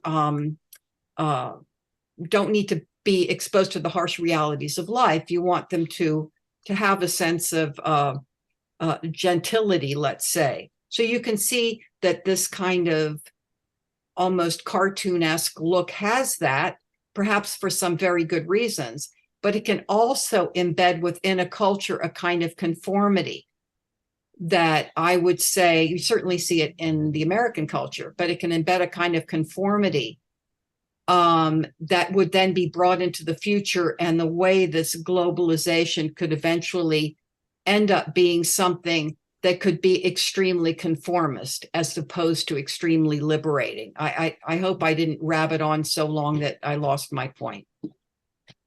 Not at all, Maureen, because I think that the people here today, I'm grateful that I gave that long lecture with the people who are here precisely here today, because the interaction is very satisfactory for me, because that is a major question too, after John's major question. Because one of my obsession above or beyond the aristocratic oligarchy, okay, because if my number one obsession is the aristocratic oligarchy, my number two obsession is the sovereign civilizational state, or in the more grandiose manner, the nation empire civilizations. It's precisely at the core, I think, of your question, Marie, because and that's why I'm at the limit of propaganda, so bear with me. So that's why I am always speaking about the last three sovereign civilizational states on earth, meaning China, Russia, and Iran. Okay, you might disagree with those political entities, politically speaking, on some dimensions, but contrarily, those are the only three civilizations having the tools of power to defend and to put forward what they truly are. And even if they would borrow, I'm happy you mentioned the children welcoming President Assad of Syria. Even if they would borrow some stuff from other civilization, like the Disney-esque stuff that you don't like too much, and me either, but it's part of what I would call the popular American culture, which is omnipresent across the planet nowadays, right? But I would say that if there is a true aristocratic oligarchy, if the original culture of the given civilization or the given sovereign civilizational state is alive, there's nothing wrong of incorporating certain aspect of others. Okay, I give you a major example in the past concerning China. Buddhism has been incorporated within China in such a way that we cannot talk about Buddhism in China, but rather of Chinese Buddhism. So Disney wouldn't be incorporated in China, be sure of it, and it wouldn't be Chinese Disney. Not that I am promoting the advancement of Disneyland in China, but since it was the example you gave. So I would say that I often hear people discuss about the human global civilization. And one of the topics of President Xi Jinping about the shared destiny of mankind is precisely the global civilization initiative. But I think you don't have to understand that as a homogeneous civilization, but rather a matrix that will allow the alive interactions of many dynamic sovereign civilizational state or dynamic nation empire civilization. I think that you have to understand it more in that sense, okay? And here I get a little bit political, so bear with me. It is understood that during the last 2 centuries, the West has been dominant, not only militarily, economically, but also culturally. So I want to say that the only civilization that were dynamic enough to resist, and maybe resist is a little bit clumsy as a choice of word, or maybe I want to be not clumsy, to be capable to express themselves as they are what I call the last 3 sovereign civilizational states, China, Russia, and Iran. And okay, now I want to be clumsy because I don't want to be a hypocrite. Between being a hypocrite and a clumsy, I prefer to be clumsy. And the lesser culture, the lesser society with less tools of power, less capable to resist to the West, wouldn't be helped by China, Russia, and Iran to be what they are or to become what they are in the next century, in the next 70 years, in the next century, etc. Okay, and I think that the global civilization perspective, a global civilization initiative, is much more about giving the tools of power to everyone, that each civilization will be capable to be a dynamic member within a concert of civilization and not being crushed by the hegemonic model that we have nowadays, and that we are beginning to get out step by step. Thank you. On a completely different note, I wanted to ask you this before. What was the tradition out of which Confucius came? I know you mentioned once the School of Scholars, and you mentioned that one of Confucius's statement was, I didn't invent anything, you know, that he explicated a tradition that came long before his birth. Yes. First, Confucianism is the Western word for his school, okay? The Chinese word for his school, or the Chinese expression for his schools is Ru Jia. Jia in Chinese means family, but it can also mean school of philosophy, okay? A family of philosophers. Mm-hmm. So Ru, if you look at the character Ru, you have the symbol for a man. After that, you have the symbol for rain. And after that, you have the symbol for going forward or evolution. Okay, so those were men who were going forward to the reign of knowledge, if you want. It's a metaphor, okay, because you know that Chinese writing is ideographic, meaning that each character is an idea, is a metaphor.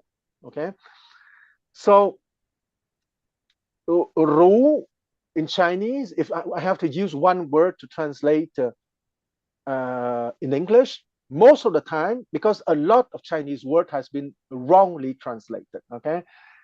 Rule nowadays, if you go to a British or American university in the Chinese department, in the Chinese studies department, Ru would be translated as scholar, and it's not wrong, it's not wrong. But if you look at the etymology of the word, Ru is aristocratic man, okay? It's the man advancing to the reign of knowledge. So that was the name for Confucianism for the Chinese. And that school has been created by the kings of the Zhou dynasty, having truly ruled from 1046 to 770 BCE, so for almost 300 years, and who were political arbiters, control models from 770 BCE to 256 BCE. So it was their control legacy and their education as given to their children and to the children of their ministers and their companions. Okay, the companions of a king are called aristocrats. So it is not a surprise that the etymological meaning of Ru is aristocrats. Okay, so it's the school for aristocrats. And of course, that definition can be understood in a close manner in the term of hereditary nobility. And to be frank with you, at the beginning, it was that aristocratic education or that timeless education was the privilege of the nobility. And the originality of Confucius, once again, he was born in 551 BCE and he died in 479 BCE. The originality of Confucius was precisely that he offered that aristocratic education to everyone. And from that moment, the direction of Chinese civilization changed radically, and her pretension to be one of the everlasting civilization increased tremendously, because that aristocratic education, that timeless education, or that classical education has been opened by Confucius to everyone. Of course, I don't want to be too idealistic, okay? It's not because that Confucius offered that education around 500 BC to everyone, that everyone got it, okay? And it took times, it was step by step. And let's not forget that when I said that the imperial examination has always existed in the history of China in one form or another, but the first time that it has truly been on a national scope, it was under Emperor Wen Ti of the Sui dynasty, and the Sui dynasty started in 581 CE, okay? So it was practically 1,000 years after Confucius, let's not forget that. So once again, the aristocratic oligarchy, but an open aristocratic oligarchy. And that is deeply correlated to the everlasting civilization, because for a civilization to be everlasting, it has to resurrect many times. And in order to resurrect many times, you need that aristocratic oligarchy, that open aristocratic oligarchy that would be bigger, bigger, and bigger with time. Let's not forget that the Chinese, the Communist Party, is made by practically 100 million people. Okay, 100 million people on 1,400 million people is only 7%. Of course, 100 million people is a lot of people, but because of the Chinese population, it's only 7%. But how many countries in the world have 100 million people? So it is in the direction of the expansion of that aristocratic oligarchy, because oligarchy, as you know, it means the government or the power of a few, okay? Oligos arche. So 7% is still a few, of course. But if you have an open and expanding aristocratic oligarchy, it is not completely out of the mind or far-fetched to think that 7% will become 14%, 20%, 21%, 35%, 42%, 52% one day. And I guarantee you that when a country has 30% of aristocratic oligarchy, because even 30% is a high number, but it's still oligos, it's still the minority. It's 33% is 1/3. But I guarantee you that even from 20% of aristocratic oligarchy, it would be an outstanding country. Look at what happened in China during the last 30 years, and it was only 5 to 7%. Forming the aristocratic oligarchy. So imagine 21%, 35%, 52%.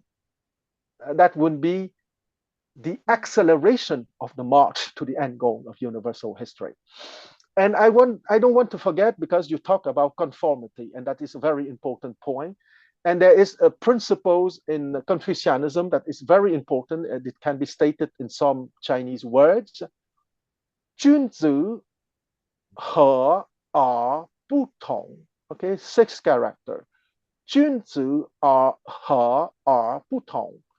The gentlemen interact in a harmonious manner with others, but does not promote conformity. Okay, because many people misunderstood Confucianism as a school of conformity. On the contrary, 君子和而不同. The gentlemen interact harmoniously with others, but does not promote conformity. So there is always a dance, a subtle and delicate dance between a minimum of conformity. After all, you don't want to be attacked by everyone every day, but at the same time, you keep your epistemological overture. So you keep on your epistemological journey, and you live your life as an aristocratic man or woman, of course. Well, I think that goes back to your little description of lift your skirt or walk through and you get wet. The balance of the two aspects of navigating life. You know, the inner man, give to Caesar what's Caesar's, and give to God what's God. You know, that balance. The man who has who visits Confucius, and he's got 2 baskets on either side of his shoulder. I'm happy you say that, Maureen, because if there's only one thing that I want all you guys to remember today, is paragraph 14.39 of the Analyst. Don't follow the principle. It's not a principle. Don't follow the advice. Get wet when it's deep, and just lift up your skirts when it's shallow. It's much deeper than that. It is indeed. That's a good one to remember. Yeah, exactly. It doesn't mean that you don't need to be streetwise, okay? Because those two things. Yes. Okay. Yeah. It's being streetwise. Okay, there's nothing wrong to be streetwise, but don't forget to be wise. Yes.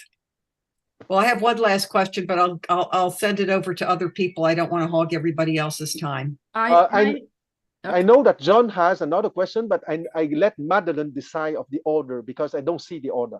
Because actually I wanted to have a question. Okay, let's go, Madeleine. Okay. Madeleine, you have to enjoy your power from time to time. So all right. So you said that the 5 books, the 5 classic books of Wu Qing, 5 books, and the Confucius Analects, which are 4 books, were part of the civic exam for government officials in China. Yes, exactly. But I understood that now not anymore. Not in a systematic manner, Okay. but you need to be educated in the 5 classics and the 4 books if you want to go to high ranks. So but you're okay. Sorry. So you're sorry. saying Go ahead. that is basically the minimum that you need to know. Okay, but you were going through this immense knowledge over thousands of years. Okay, and then my question was, okay, so if you don't do formalizing those 9 books as questions, okay, how does the government go about for the population of China to know this absolutely amazing history of its culture. I mean, there must be a concerted effort, okay, so people don't forget this important, so very important information. Thanks, Madeleine, for your excellent question. I'm truly happy today because I always get smart questions from smart people. So your question is very basic, okay? The Chinese government doesn't expect that everyone would read the 5 classics or the 4 books or the dynastic histories, okay?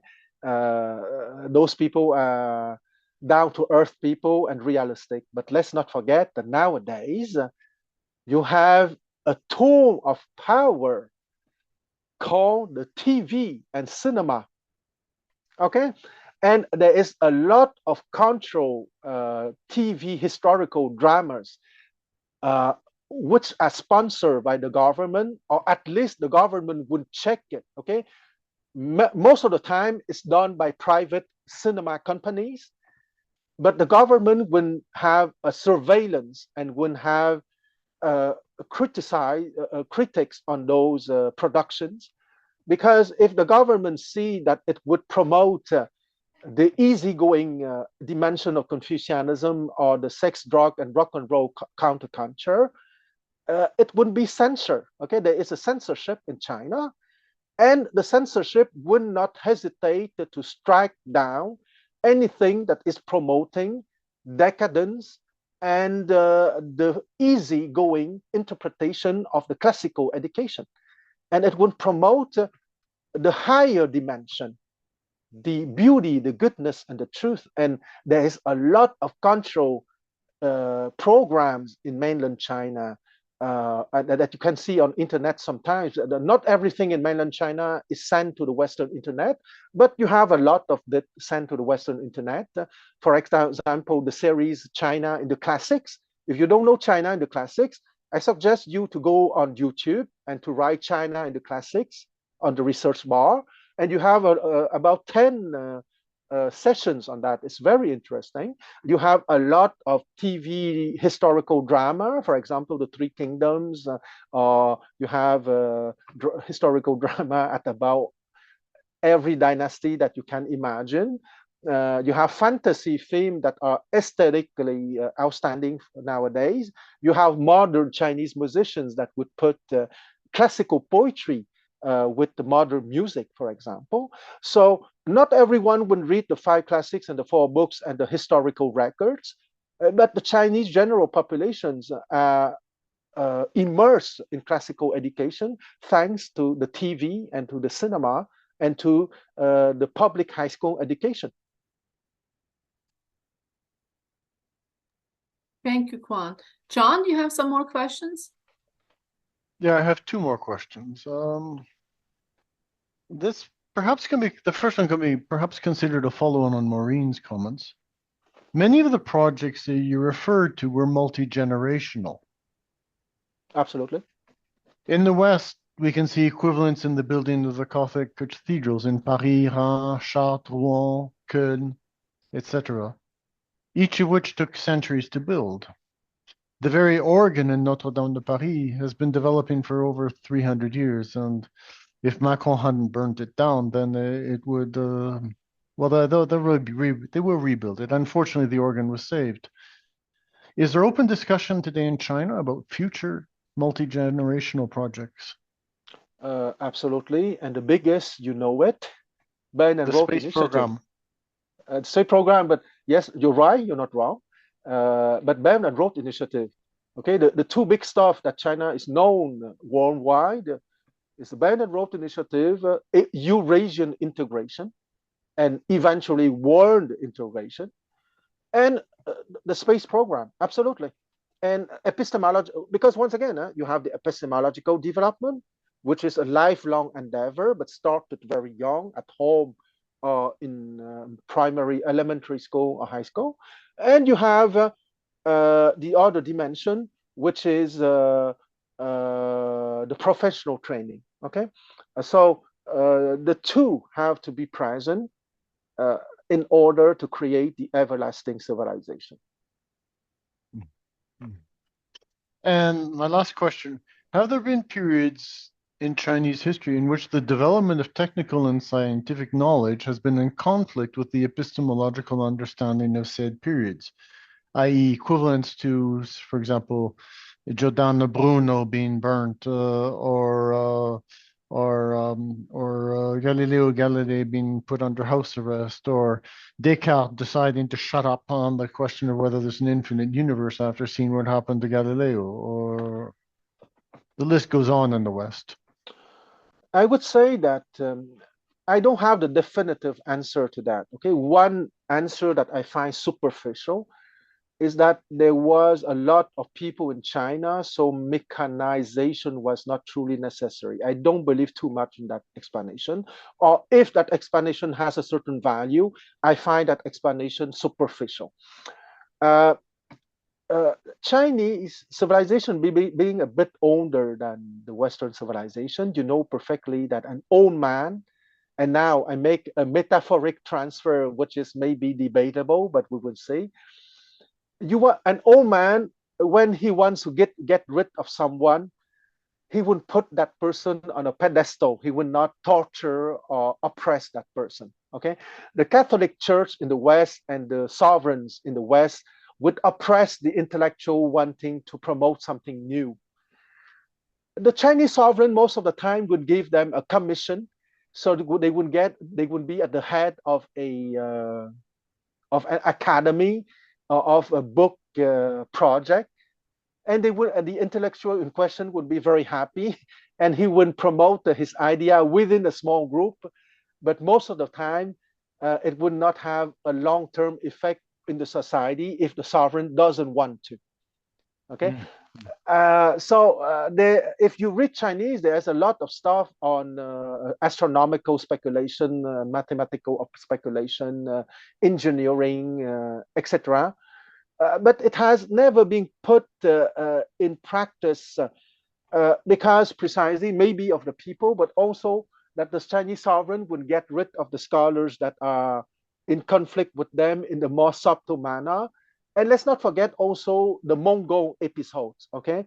Because even if the Mongols listen to some Chinese advisors, I think that the Mongol episodes has been a deep trauma to China, because I know that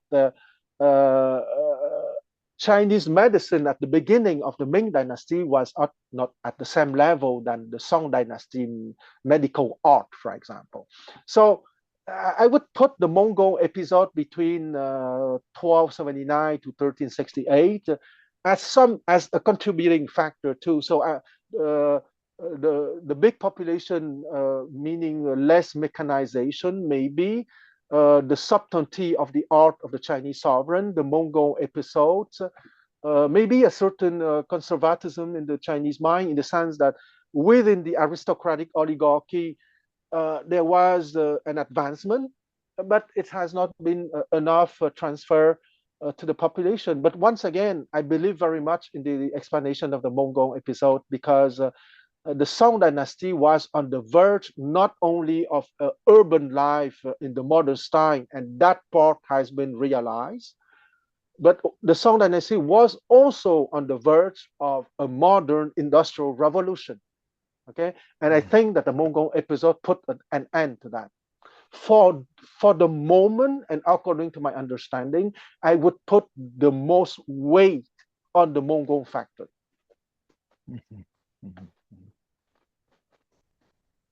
Thanks, Quan. Does anybody else have a question for Quan? I don't really have a question. I was just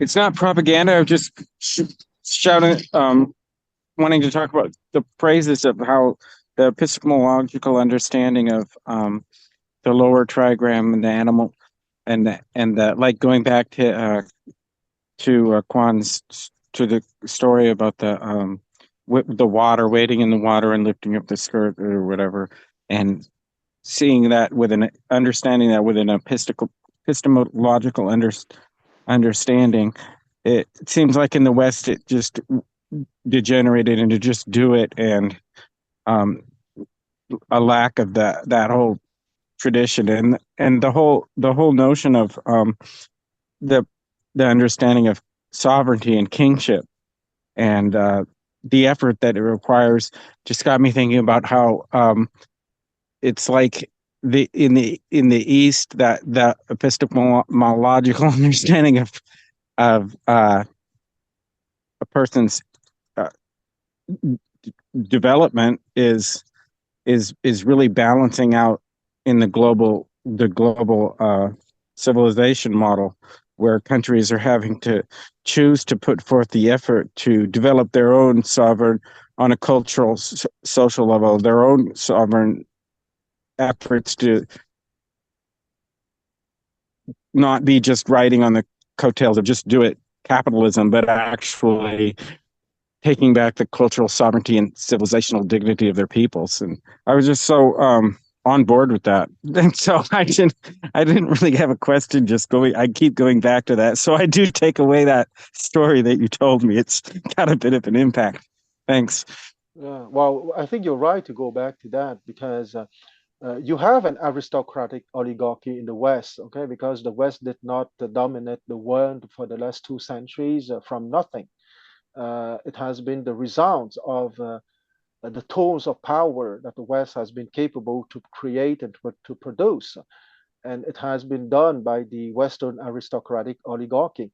But for complex reasons, for now, the West, according to my understanding, is ruled by, at the same time than that aristocratic oligarchy, you have the political power in the hands of the techistocratic oligarchy in the West. And explaining, I would say that, and here I think that it gives me the occasion to give some nuance, okay? People, I hear some people complaining for the fact that there are problems in the West because of China, Russia, or Iran. I think that is a misreading of reality, okay? In the sense that the Chinese aristocratic oligarchy managed during the small Chinese aristocratic oligarchy managed during the last 2 centuries of decadence for China to come back and to create the tools of power. And it's not for nothing that I mentioned Mao Zedong, who gave back to China political sovereignty in 1949, even if it has been begun a little bit by Sun Yat-sen in 1912, okay? Political sovereignty is a tool of power. And adding the other tools of power in terms of science, of technology, of control, optimism, and so on. But what is happening in the West here now is not because of the aristocratic oligarchies from China, Russia, in Iran. It's more because of the results in the general population of the actions of the Western techistocratic oligarchy during maybe, let's say, the last century, okay, and especially since the 60s, since the last 60 years. I think that we can be more detailed, but I would limit myself to those general outlines. So the question for the West is not the root problem is not in China, Russia, Iran. The root problem is in the techistocratic Western oligarchy and in the revival of the Western aristocratic oligarchy, which still exists, that aristocratic Western oligarchy, but which needs to be expanded and rejuvenated and dynamized, I suppose.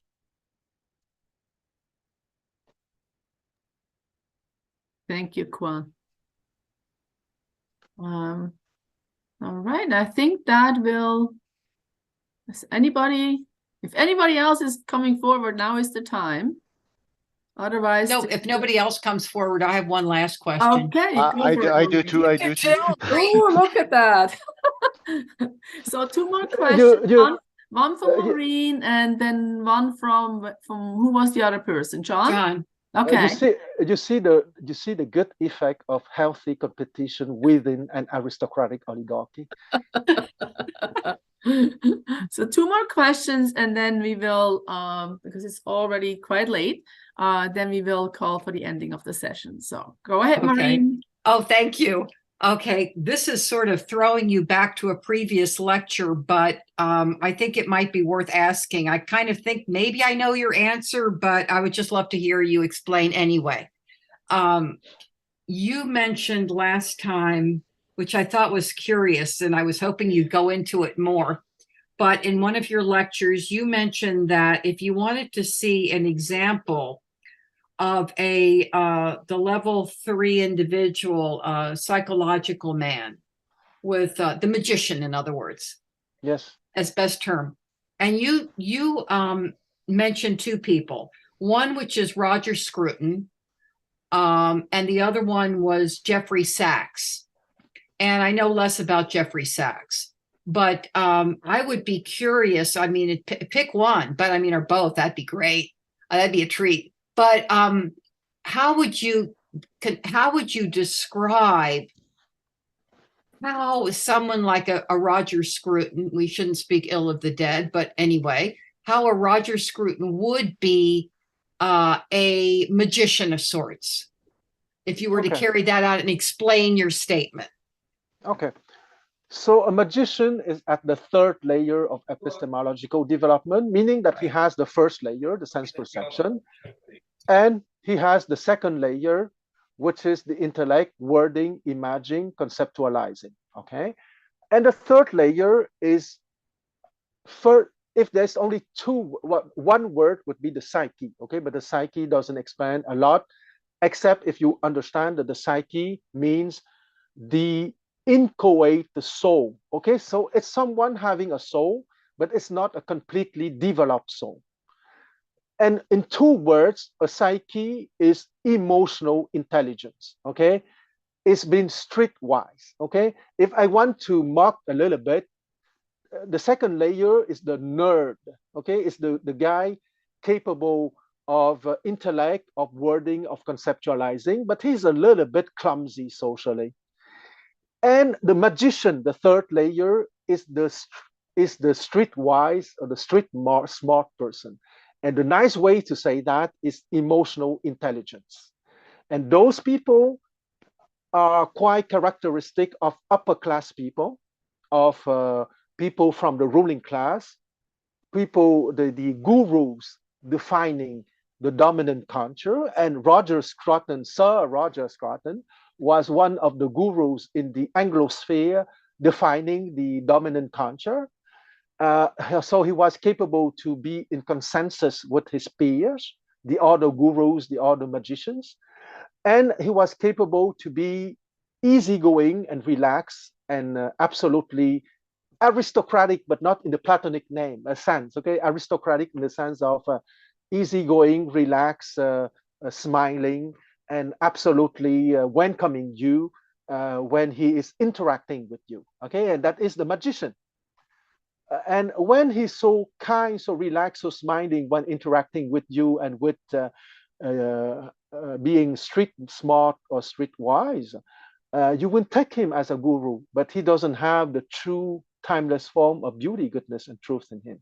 That's why Confucius called them the magicians, but Plato called them the fake democratic man. Okay, once again, the true democratic man at the 1st layer of the timeless reality, or the fourth line, is the guy living his life with the timeless form of beauty and of justice. At the 3rd line, the line just under, because that guy has emotional intelligence, that he's easygoing, that he knows how to interact with people, you would have the impression that he really won the good, your good, and he really someone promoting justice and harmony and beauty. But it's not certain. It's not just an appearance, since the word magician or fake democratic man, because the true democratic man, Timocratic, is the guy truly upholding justice and beauty. Because democratic comes from Greek, timos. Timos means reward, but not reward in the material sense, reward in the spiritual, in the psychological sense, okay? To be emotionally intelligent, precisely, okay? The guy that is capable to make you feel good when you're interacting with him, because he's easygoing, because he know how to gauge you, okay? And the most dangerous people in the animal kingdom, of course, are the magicians and the fake democratic man, because he would give the impression of wishing you good, but not really wishing you good, because he doesn't have the timeless form of beauty, goodness, and truth to be really a gentleman. And Jeffrey Sachs is a servant of the plutocratic or kakistocratic Western oligarchy. If you go on the internet and you hear his speech about China and about international relation, it's absolutely cute. And I'm very happy that he exists, because he's there to be a mouthpiece with the Chinese government, to be a diplomatic channel in case there is a war with China. And it's good that he exists. The Chinese government knows his true nature, but he would be a good diplomatic channel in case of war. And it is absolutely precious, of course. I guess in summation, you could sort of say that these are people who have no true depth. Absolutely. They don't have the upper trigram, okay? They don't have the divine kingdom. They don't have the timeless reality in them. But they are at the highest of the animal kingdom. They would appear refined, sophisticated, and caring, okay? As Sir Roger Scruton and Jeffrey Sachs appear refined, sophisticated, and caring. Okay, and John, for the last question of today.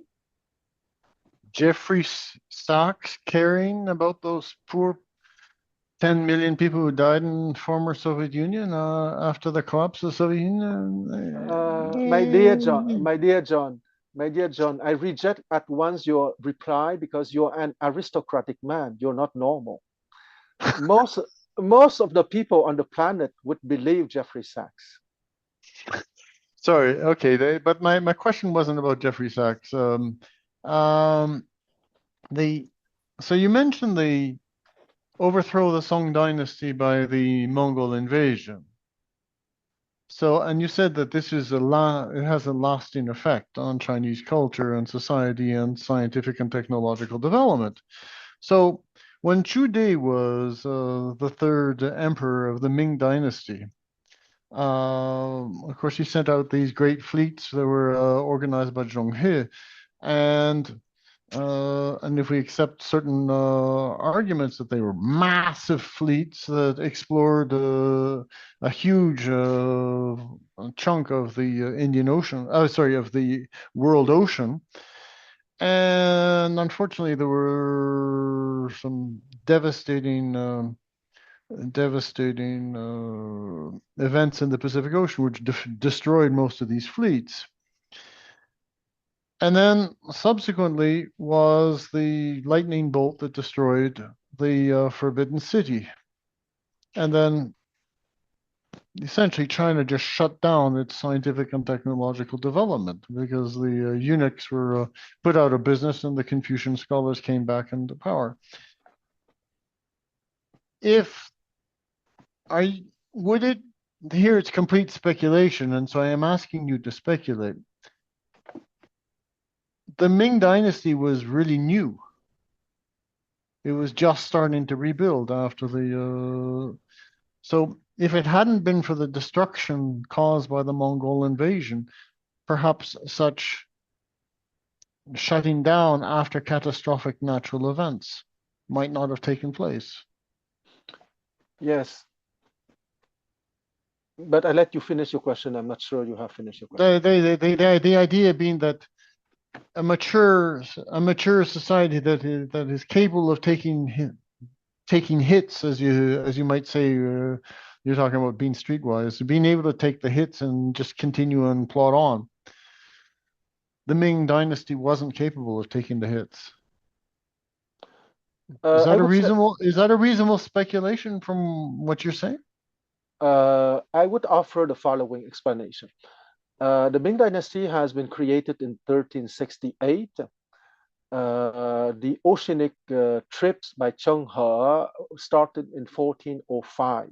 So it's about 35 years or 40 years after the beginning of the dynasty. It was quite successful. The goal of the trips was for commercial purposes. And even if the imperial fleet did not keep on, the merchant, the commercial routes which have been revived, because no commercial routes existed already during the Tang and the Song dynasty. So those commercial routes that have been revived kept on at the level of the merchants. So the imperial expedition between 1405 and 1433, I think it was the last voyage, was not a failure, because at the level of the merchant, they kept on that commercial activity during all the Ming dynasty and keep it on with the Qing dynasty. Okay, and I want to remind you that under the Qing dynasty, well, first, Vasco da Gama crossed the Cape of Good Hope in 1498. They were in the South China Sea at the beginning of the 1500s. Okay, they went to Japan in the 1546, I think, with François Xavier. So it was the Ming dynasty at the time. And you know that a lot, and if you read the book by Akhtar, 1368, the complete answer to your question is the book published last year, 2022, by Ali Akhtar, Akhtar, 1368, China and the creation of the new world, of the modern world. Okay, you can check the exact title. Because the main goal of that imperial expedition was to rejuvenate the commercial roads, and it had maritime roads, and it has been rejuvenated. And when the European came to the South China Sea in the beginning of the 16th century, they were part of a commercial network that was controlled and dominated by the Chinese imperial court. And the situation kept on with the Qing dynasty between the beginning of the Qing dynasty, 1644, and to the first Opium War, let's say 1840. Okay, so because in the European and Western imagination, when you think about the South China Sea, it's always about the Western intervention. But it has only between 1842 and 1949, okay, when Mao Zedong restored Chinese sovereignty in terms of politics. But during a very rare, during the space between 1368 or 14 and 5, since it was the rejuvenation of those maritime commercial roads to 18, let's say 42. So during 3 centuries and a half, that space has been under the Turkic dynasty ruling India, the Great Moguls, and the Chinese Ming Empire or the Qing Chinese Empire. So my understanding is that that imperial expedition has not been a failure. On the contrary.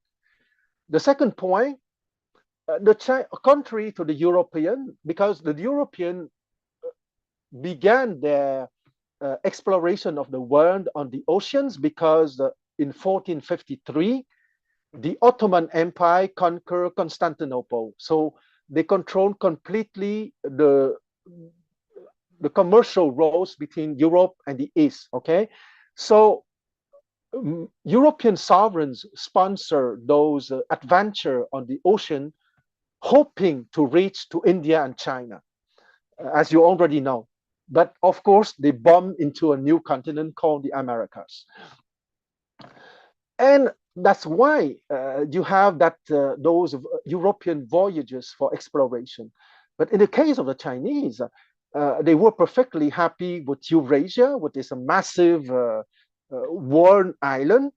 And the Imperial Maritime Expedition was not for discovering new lands, but rather to rejuvenate the maritime commercial road. The other aspect, you have at the court a discussion not between the eunuchs and the Chinese scholar. You have a debate between the open-minded scholars and the small-minded scholars who didn't want too much to go on the oceanic adventures. And because this time, contrary to 81 BCE, because you remember that the debate on stone and iron, Yan Tie Lun, in 81 BCE under the Han Dynasty, many centuries before, ended with the victory of the Gongyang interpretation of the universal history, what I say, the open-minded scholars. Thanks God, because if China lost that debate in 81 BCE, China would not be the China nowadays. But I would say that if, sadly, the open-minded scholars did not win in 1433, and that make the imperial court spend less on the oceanic adventure, because even if the main goal of the imperial court, which was to rejuvenate the maritime commercial roads, has been achieved, it could have other goals, for example, exploring, colonizing maybe. But China is not really a colonizing power. And maybe here I have the occasion to say something. I don't think that I would reassure completely people, but at least I would try. China is not interested at all to colonize anybody, okay? Because China is a 10 million square kilometers land, and the Chinese are rather a stay-at-home people. They're not at all interested in taking the land of other people. They want to develop what they already have, and their empire, even if the first 2,000 years of Chinese civilization, you have expansion and military empires. Okay, so I would lie if I say that there was no military empires of conquest and expansion in the history of the Chinese civilization. There was military empires. The Han Empire, the Jing Empire, the Tang Empire, the Sui Empire, even the beginning of the Song Empire, they were expansionist empire. And here, I would scare people a little bit. The last dynasty having ruled China from 1644 to 1912 was also an expansionist dynasty, since they expand the land of China from 6 million square kilometers to 13 million square kilometers, okay? But China has always been a continental power, meaning the land around the core inner China. And when China go into maritime expedition, it's always for cultural, intellectual, and commercial purposes, and not for taking the lands of other people. And I would say that the future, the opening of the common epistemology, and I want to go back to that, because the two major project, synthesizing, okay, what is the road to Tai Yi Tong, the great harmony, or achieving the end goal of universal history for China for now, is the Belt and Road Initiative, essentially commercial and technological, and the adventure in space. But maybe space can be seen as a kind of new ocean after all, okay? Because we say spaceship, like we say ship for the ship going into the oceans. So don't worry, be happy.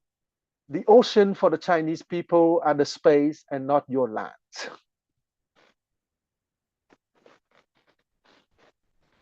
Oh, yes. Thank you so very much. I'm downloading the China and the Making of the Modern World already. Thank you very much. And maybe maybe a last point. The Ming dynasty has been created because they kicked out the Mongols, of course. Okay, so a major part of the imperial budget was also devoted to the protection of the northwestern frontier against the Mongol. Because even if they have been kicked out of Asia, not of Asia, but of China, they were still present in Central Asia. And it was one of the imperial duty during all the Ming dynasty and the Qing dynasty to deal with the Mongols. And the Mongols' problem has been definitely and definitively solved in 1770 by the Qianlong Emperor, who ruled between 1735 to not 99, because he abdicated 1735 to 1795. And here, and that's the end of my answer. Thank you so much. Okay, thank you so very much, Quan Lin. You really gave us as I said, a tour de force class here on China, on China's Renaissance. We appreciate it very much. I know it took a lot of effort to pull all of this together. So thank you. And I'm very grateful for your interaction and all the smart questions that I got from the aristocratic people that you are. Thanks so much. All Thank right, you. everybody. Have a great evening. Okay, and goodbye. See you next week. Bye-bye. Thank you. Bye.